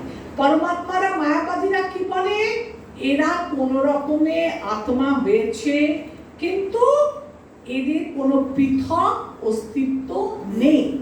এরা মৃত্যুর পর আবার ভগবানের ব্রহ্মজ্যোতিতে এরা ভগবানের সাথে মিলে, কিন্তু সেখানেও যে আত্মার একটা পৃথক অস্তিত্ব আছে সেটা মায়াবাদীরা মানে না। ঠিক আছে, এখানে আর সেরকম কিছু নেই। আচ্ছা, এই যে আপনারা শ্লোকটা পড়লেন, এইটাই আবার রিপিট করছে। অচ্ছেদ্য অহং দাহ্য, অহং ক্লেদ্য, বলুন, অসহ্য বচ, অচ্ছেদ্য অহং দাহ্য, অহং ক্লেদ্য। আচ্ছা, এবার এটা শুনেন। অচ্ছেদ্য অহং দাহ্য, অহং ক্লেদ্য, অশস্য বচ। বলুন, অচ্ছেদ্য অহং দাহ্য, অহং ক্লেদ্য, অশস্য বচ। নিত্য সর্বগত স্নায়ু, অচল অয়ং সনাতনা। যা যা আপনারা পড়ে আসছেন এটা পুনরাবৃত্তি। এই আত্মা অচ্ছেদ্য, অদাহ্য, অক্লেদ্য, অসহ্য। তিনি চিরস্থায়ী, সর্বব্যাপ্ত, অপরিবর্তনীয়, অচল ও সনাতন। এই যে সর্বব্যাপ্ত কথাটা এখন এলো, আত্মা কিভাবে সর্বব্যাপ্ত? এই যে আমি একটা তুলনা করলাম সূর্য আর সূর্য রশ্মি। সূর্য যেমন সূর্যের আলোক দিয়ে পৃথিবীকে ভরিয়ে তোলে, পালন পোষণ করে, ঠিক তেমনি এই আত্মা আমাদের সমস্ত শরীরে সর্বব্যাপ্ত হয়ে আমাদেরকে পরিপুষ্ট করে। কিভাবে? চেতনার মাধ্যমে। সূর্য যেমন সূর্য আলোকের মাধ্যমে পৃথিবীকে পরিপুষ্ট করে, আত্মা এরকম চেতনার মাধ্যমে আমাদের শরীরটাকে পুষ্ট করে। এই একই কথা। আচ্ছা, এখানে অদ্বৈতবাদের খণ্ডন করেছেন। অদ্বৈতবাদটা কি জিনিস? না, এই আত্মাগুলো আগে আলাদা ছিল, কিন্তু মৃত্যুর পর এরা ভগবানের সাথে এক হয়ে গেল। কিন্তু ভগবান ভগবদ গীতায় বলছে এরা এক হয় না। একটা জঙ্গলের মধ্যে সবুজ টিয়া পাখি, সবুজ টিয়া পাখি রয়েছে, জঙ্গল আলাদা, টিয়া পাখিগুলোর অস্তিত্ব আছে। তেমনি ভগবানের ব্রহ্মজ্যোতিতে এরা বিলীন হলো, এরা কিন্তু ভগবান হয়ে গেল না, এদের আলাদা অস্তিত্ব রয়েছে। এইভাবে অদ্বৈতবাদকে খণ্ডন করেছে। আবার দেখুন, আত্মা এত ইম্পর্টেন্ট, বারবার এদের আলোচনা হচ্ছে। অব্যক্ত অয়ং চিন্ত, অয়ং বিকার্য অয়ং উচ্যতে,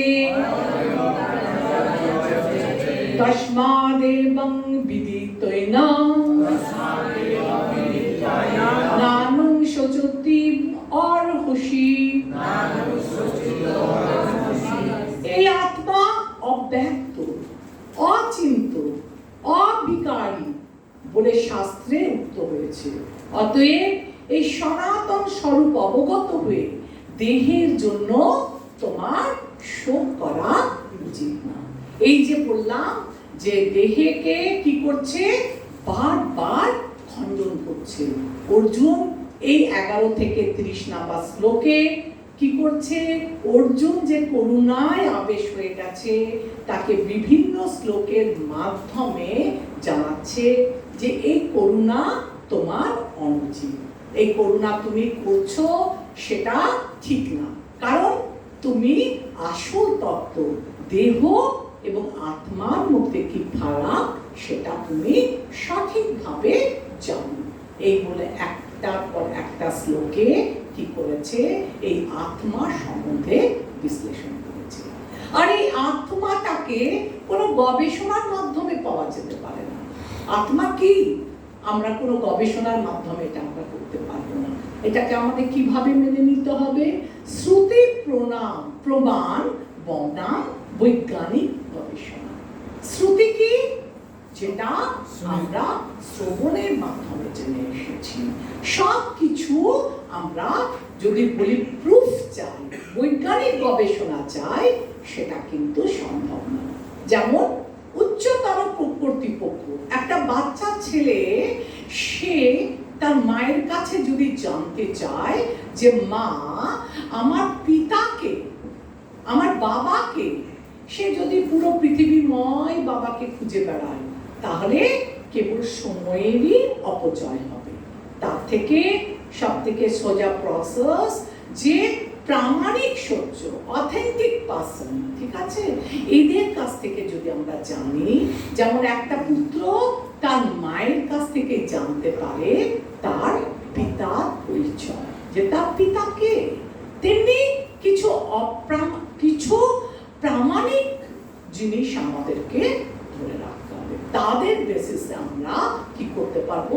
শাস্ত্রে কেন একই কথাই, যে আপনাদের বললাম পুনরাবৃত্তি, শাস্ত্রে কেন একই কথা বারবার বলা হয়েছে? এই যে কি বললাম, নৈনম ছিদ্যন্তে শাস্ত্রাণি নৈনম দাহতি পাবক না চৈনম ক্লেদয়ন্তাপ না শশয়তি মারুতা। আত্মার বৈশিষ্ট্য কি? আত্মাকে অস্ত্র শস্ত্র দিয়ে কাটা হয় না, একবার তো শ্লোকে হয়ে গেল।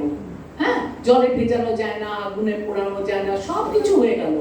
তারপরেও আবার বারবার শাস্ত্রে কেন একই কথা বারবার পুনরাবৃত্ত করা হচ্ছে? কারণ এগুলো খুব গুরুত্বপূর্ণ, যাতে করে আমরা বারবার এটা মনে রাখতে পারি। তাই এই শাস্ত্রে এটা পুনরাবৃত্তি হচ্ছে। এবার দেখুন 26 নম্বর শ্লোকে কি বলছে, অথ চৈনং নিত্যজাতা নিত্যং বা মনুষী মৃতাম তথাপি তং মহাবাহো নৈনং শোচিতুম অর্হসি। হে মহাবাহ, আর যদি তুমি মনে করো যে আত্মার বারবার জন্ম হয় এবং মৃত্যু হয়, তাহলেও তোমার শোক করার কোনো কারণ নেই। কেন এটা বলছে? দেখুন, একে তো হচ্ছে আত্মার মৃত্যু নেই, কিন্তু মায়াবাদীরা কি বলছে, কিছু ভাষ্যকার কি বলছে, যদি তুমি ধরে নিলাম যে তোমার আত্মার মৃত্যু হয় তাহলেও তোমার শোক করার দরকার নেই। কেন? দেখুন, আত্মার যদি মৃত্যুই হয়ে গেল তাহলে পাপ কাদের নিয়ে? কি বলেছিল যে পাপ হবে না এদেরকে হত্যা করলে। আত্মা যদি মারাই গেল, বলছে যদি ধরে নাও আত্মা মারা গেছে, তা আত্মা যদি মারাই গেছে তাহলে তার আর কর্মফলে আবার অ্যাকর্ডিং টু কর্মফল তাকে ডিফারেন্ট দেহ ভোগ করতে হবে না। তাই যদি আত্মার মৃত্যু হয় তাহলেও তোমার শোক করার প্রয়োজন নেই। কারণ কি? এরা তোমাকে ওই যে বলছে না পাপের ভয়, আমি এদেরকে যে মারবো, তাহলে বলছে তোমার তো পাপ হবে না, এ তো মারাই গেল। পাপ পুণ্য কখন? যখন আমি কর্ম করব। আমি যদি ভালো কর্ম করি আমার পুণ্য হবে, স্বীকৃতি হবে। আর পুণ্য করলে কি হয়? স্বর্গে উন্নতি হয়। আর যদি আমি পাপ করি, পাপ করলে কোথায় যাব? নরকে যাব। কিন্তু স্বর্গটা শেষ কথা না। যখনই আমার পুণ্যের থলি কি হবে? শেষ হয়ে যাবে, আমাকে আবার স্বর্গ থেকে আমার নেমে আসতে হবে পৃথিবীতে। আবার পুনরূপী জানানাম পুনরূপী মারানাম পুনরূপী জানানি চাচারে শয়নাম। বারবার আমাদেরকে কি করতে হবে? মাতৃগর্ভে আসতে হবে। তাই যারা যথার্থ ভক্ত, যারা একটু উচ্চতর বৈষ্ণব, তারা কি চায় না? তারা এই পাপ আর পুণ্য কিছুই করতে চায় না। তারা কি চায়? এই জন্মে ভগবত ভক্তি করে হরে কৃষ্ণ মহামন্ত্র জপ করে ভগবত ধামে চলে যেত। তাহলে আমরা বলি না কখনো কখনো যে জীবে প্রেম করে যেই জন সেই জন সেবিছে ঈশ্বর। আমাদের হৃদয়ের ভেতর ভগবান আছে, কিন্তু জীবে প্রেম মানে কি বলছে? জীবে প্রেম কখন করবেন? জীবে প্রেম করে যেই জন। আপনি যে কাউকে খাবার দিচ্ছেন, দেখায় না আমরা অন্ন, বস্ত্র, হসপিটাল তৈরি করছে, এগুলো কিন্তু সব পূর্ণ কর্ম। আপনি একটা হসপিটাল বানাচ্ছেন, প্রচুর খাওয়াচ্ছেন লোককে, এগুলোতে কিন্তু আপনার পূর্ণ ফল হচ্ছে। আপনি স্বর্গে যাবেন, এটা কিন্তু আপনাকে গোলক বৃন্দাবনে নিয়ে যাবে না। তাহলে কোনটা কোনটা সুকৃতি? যখন আপনি কাউকে কৃষ্ণ ভক্ত করবেন।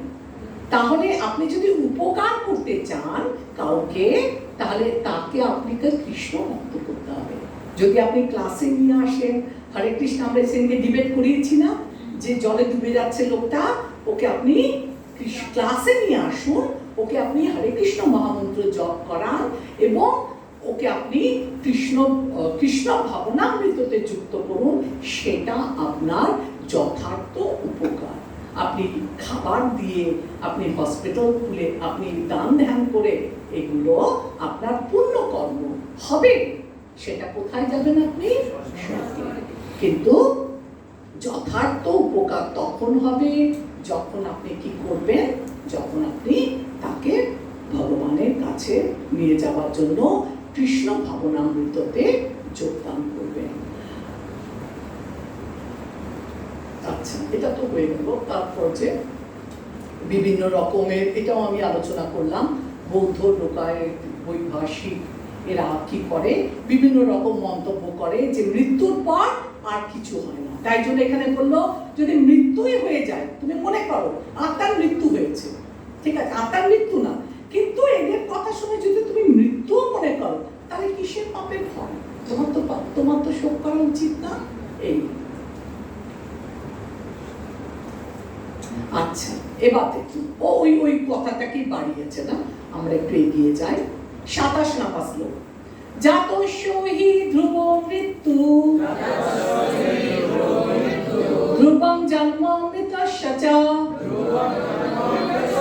তস্মাৎ অপরিহার্যর্থে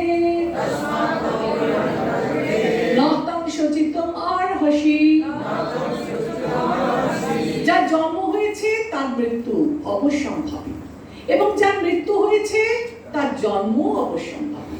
অতএব অপরিহার্য কর্তব্য সম্পাদন করার সময় তোমার শোক করা উচিত না।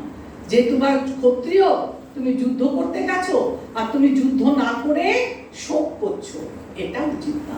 জন্মগ্রহণ করেছো, তোমাকে মৃত্যু বরণ করতে হবে, আর মৃত্যু হলে আবার। আর জন্ম মৃত্যুর চক্র বা আত্মজ্ঞান হিংসাকে অনুমোদন করে না, কোনো হিংসা করে না। হিংসা কখন ন্যায় আর কখন অন্যায়, এটা আপনাদের খোলা বইয়ের কোশ্চেন আছে। হিংসাটাকে কখন ন্যায় হবে, কখন অন্যায় হবে, এই যে আমি একটা তুলনা করলাম। হিংসা যখন দেশের জন্য করবেন, যদি ভগবান বলে করতে, যদি রাজা বলে করতে, যুদ্ধ হচ্ছে, সেটা হচ্ছে ন্যায়। আর যখন নিজেদের মধ্যে ঝগড়া করছেন, অন্যায়। এটাকে আপনার তাৎপর্যে দেখবেন, খুব সুন্দর করে বড় করে লেখা আছে এই হিংসা কখন ন্যায় আর কখন ন্যায়। ভগবান যদি আপনাকে যুদ্ধ করতে বলে, তখন সেটা আপনাকে করতে হবে। অব্যক্তানি ভূতানি ব্যক্তং মধ্যানি ভারত অব্যক্ত নিধানেব তত্র কা পরিবেদেবনা।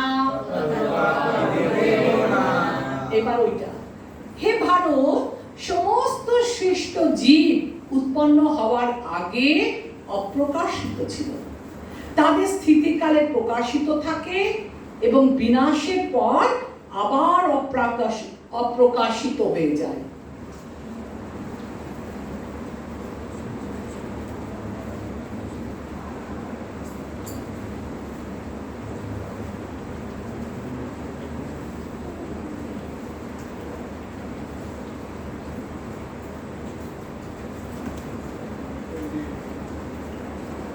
এটা পড়ছিলাম মনে হয়। হ্যাঁ। হ্যাঁ হুম।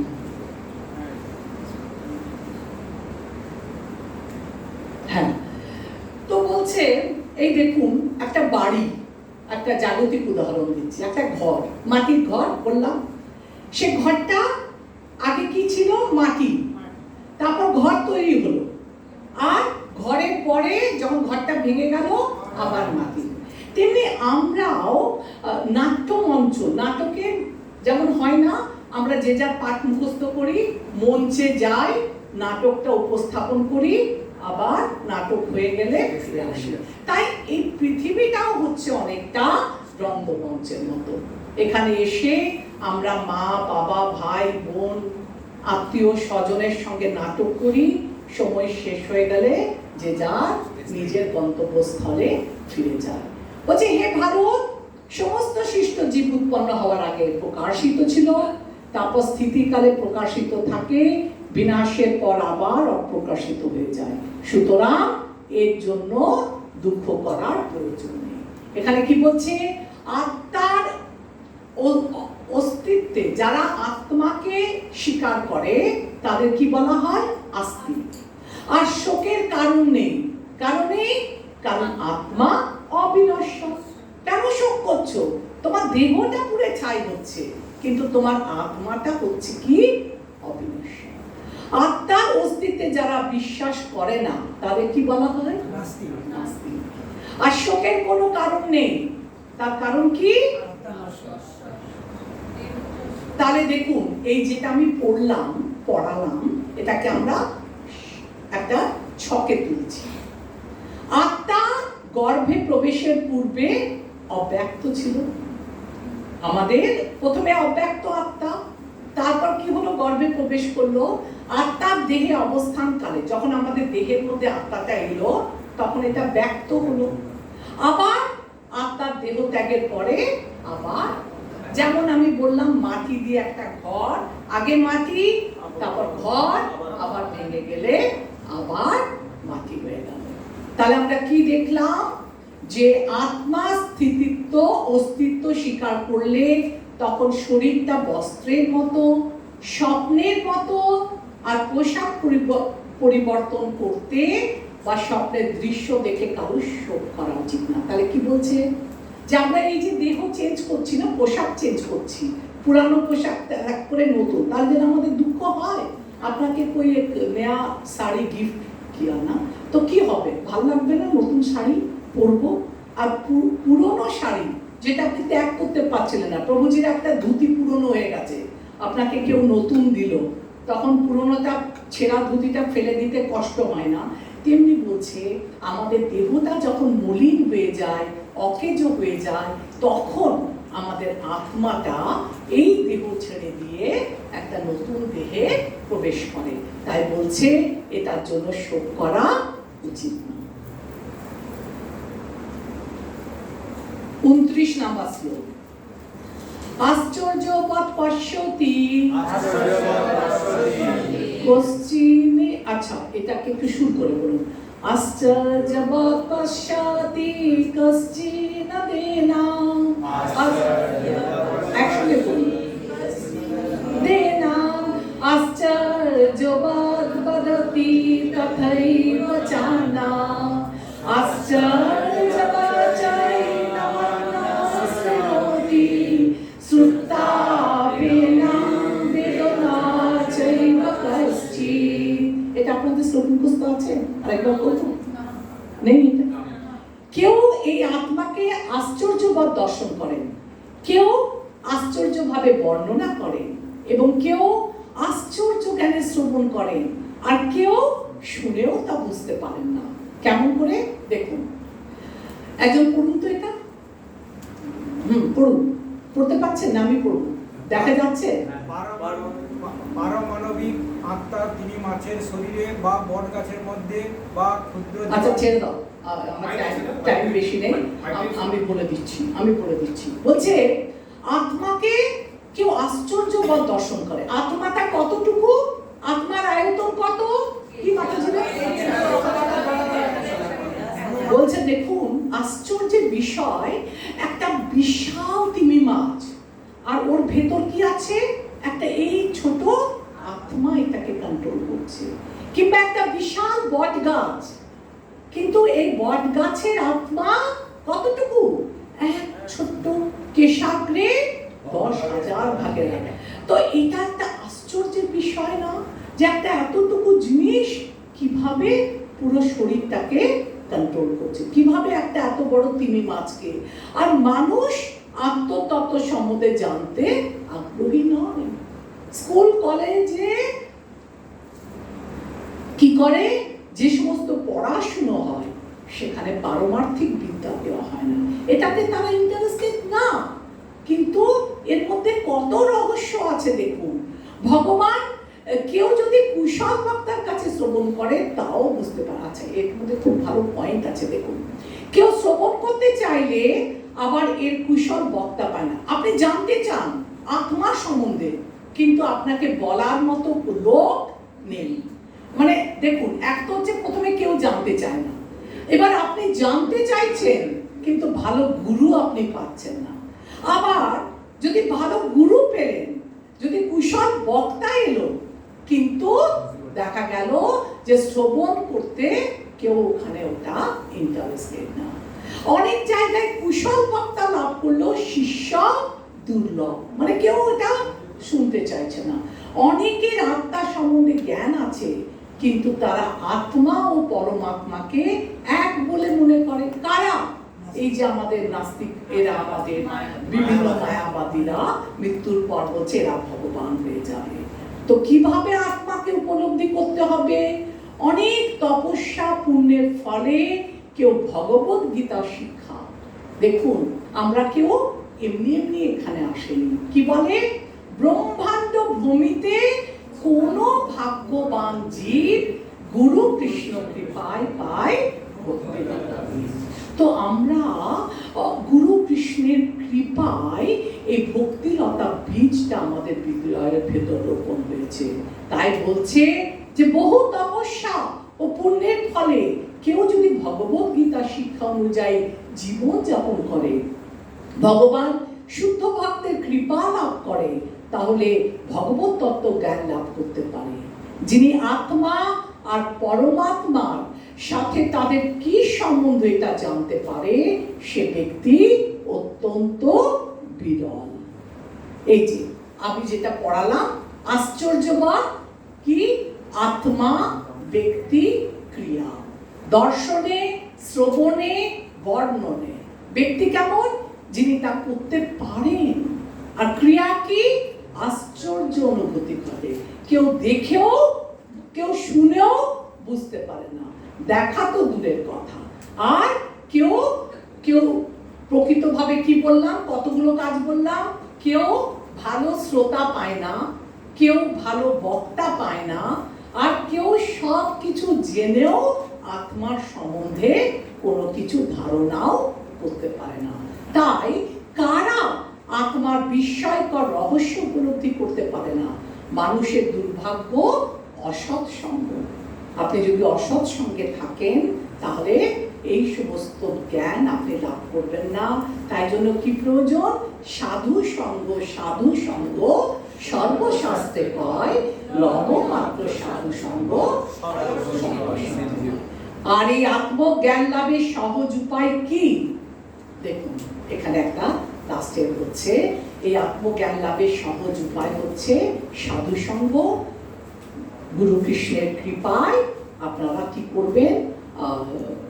গুরুদেবের শিষ্যত্ব গ্রহণ করবেন, গুরুদেবের আদেশ নির্দেশ অনুসারে জীবনকে সঞ্চালিত করবেন। 30 নম্বর শ্লোক, দেহি নিত্যম অবদ্ধমাহং দেহে সর্বস্ব ভারত তস্মাৎ সর্বাণি ভূতানি নতং সচিতং অর্হসি। হে ভারত, প্রাণীদের দেহে অবস্থিত আত্মা সর্বদাই অবদ্ধ, অতএব কোন জীবের জন্য তোমার শোক করা উচিত না। কনক্লুশন কি দিচ্ছে? যে দেখো, এই যে আত্মাটা এই আত্মাটা কোনোদিন বধ হয় না। এতক্ষণ ধরে শিক্ষা দিল কি আত্মা কি, দেহ কি, আর অন্তিমে 30-এ কি বলছে এসে, যে এই আত্মা কখনো বিনাশ হয় না। এই আত্মা হচ্ছে নিত্য, ন জায়তে ম্রিয়তে বা কদাচিৎ, নায়ং ভূত্বা ভবিত্বা বা না ভূয়, অজ নিত্য শাশ্বত হং পুরাণ। তাহলে না হান্নাতে হান্না মানে শুনে, তাই জন্য তুমি তোমার শোক ত্যাগ করো, আর তুমি যে করুণা করছো সে করুণা করা বেকার। এইভাবে 11 থেকে 30 নাম্বার শ্লোক পর্যন্ত করুণার সব কথাগুলোকে তিনি খণ্ডন করলেন এবং অর্জুনকে কি বললেন, যে তুমি যুদ্ধ করো, শোক ত্যাগ করো আর যুদ্ধ করো। প্রভুজি মাতাজিরা, আমি প্রত্যেক দিন আজকে একটু অনেকগুলো শ্লোক ছিল না, টাইম করতে পারলাম না, কিন্তু আপনাদের একটু টাস্ক দিই, এটা বাড়িতে করবেন। আপনারা চিন্তা করুন পরের দিনকে, কারণ আমার আজকে সময় হলো না, 8 o'clock হয়ে গেছে। মাতাজিদের একটা আমি প্রশ্ন দেব, প্রভুজিদের একটা প্রশ্ন দেব, এটা আপনাদের হোমওয়ার্ক করুন, ঠিক আছে? একটু আমি দেখে নিই মাতাজি, এটা হ্যাঁ টপিক আপনার প্রভুজিদের, হ্যাঁ, কিং কর্তব্য বিমূঢ়। আমরা সবাই হয়ে যায় না কখনো কখনো, এটা আপনাদের নাম এনাদের কিং কর্তব্য বিমূঢ় আমরা হয়ে যায় না সবাই? কি করে তখন আপনি কি করবেন? What are the steps you should take? যখন আমরা কিং কর্তব্য বিমূঢ় হব, আমাদের কি করা উচিত, কিভাবে আমরা সেটাকে সলভ করতে পারবো? আর মাতাজিদের আপনাদের হচ্ছে আমরা কিভাবে সহ্য শক্তি বাড়াবো। 14 নাম্বার শ্লোকে আমরা পেয়েছি না, কি পেলাম 14 নাম্বার শ্লোকে? মাত্রা স্পর্শাস্তু কন্তেয় শীতোষ্ণ সুখ দুঃখদা, কি বলেছে? আগাম অপায়ন কি তাম তিতিক্ষস্য ভারত, তিতিক্ষস্য ভারত মানে আমাদেরকে সহিষ্ণু হতে হবে, আমাদেরকে সহ্য করার শক্তি আসতে হবে। আপনাদের টপিক হচ্ছে আমরা কি করে এই সহ্য শক্তি, এই সহিষ্ণুতা আমাদের মধ্যে অর্জন করব, ঠিক আছে? English is the same thing. Mataji, there is a slok, you know, in slok number 14, matra स्पर्शस्तु कुंतेयो, उसमें एक है ना तम तितिक्षस्य भारत, इसलिए you have to tolerate. How to tolerate? How you will increase the power of tolerance? तो आपको ज्यादा नहीं माताजी 5-6 पॉइंट लिख देना एक एक करके, तो we can discuss in the next class. আপনাদের কি দিলাম? কিং কর্তব্য বিমূঢ় হলে আমরা কি করব?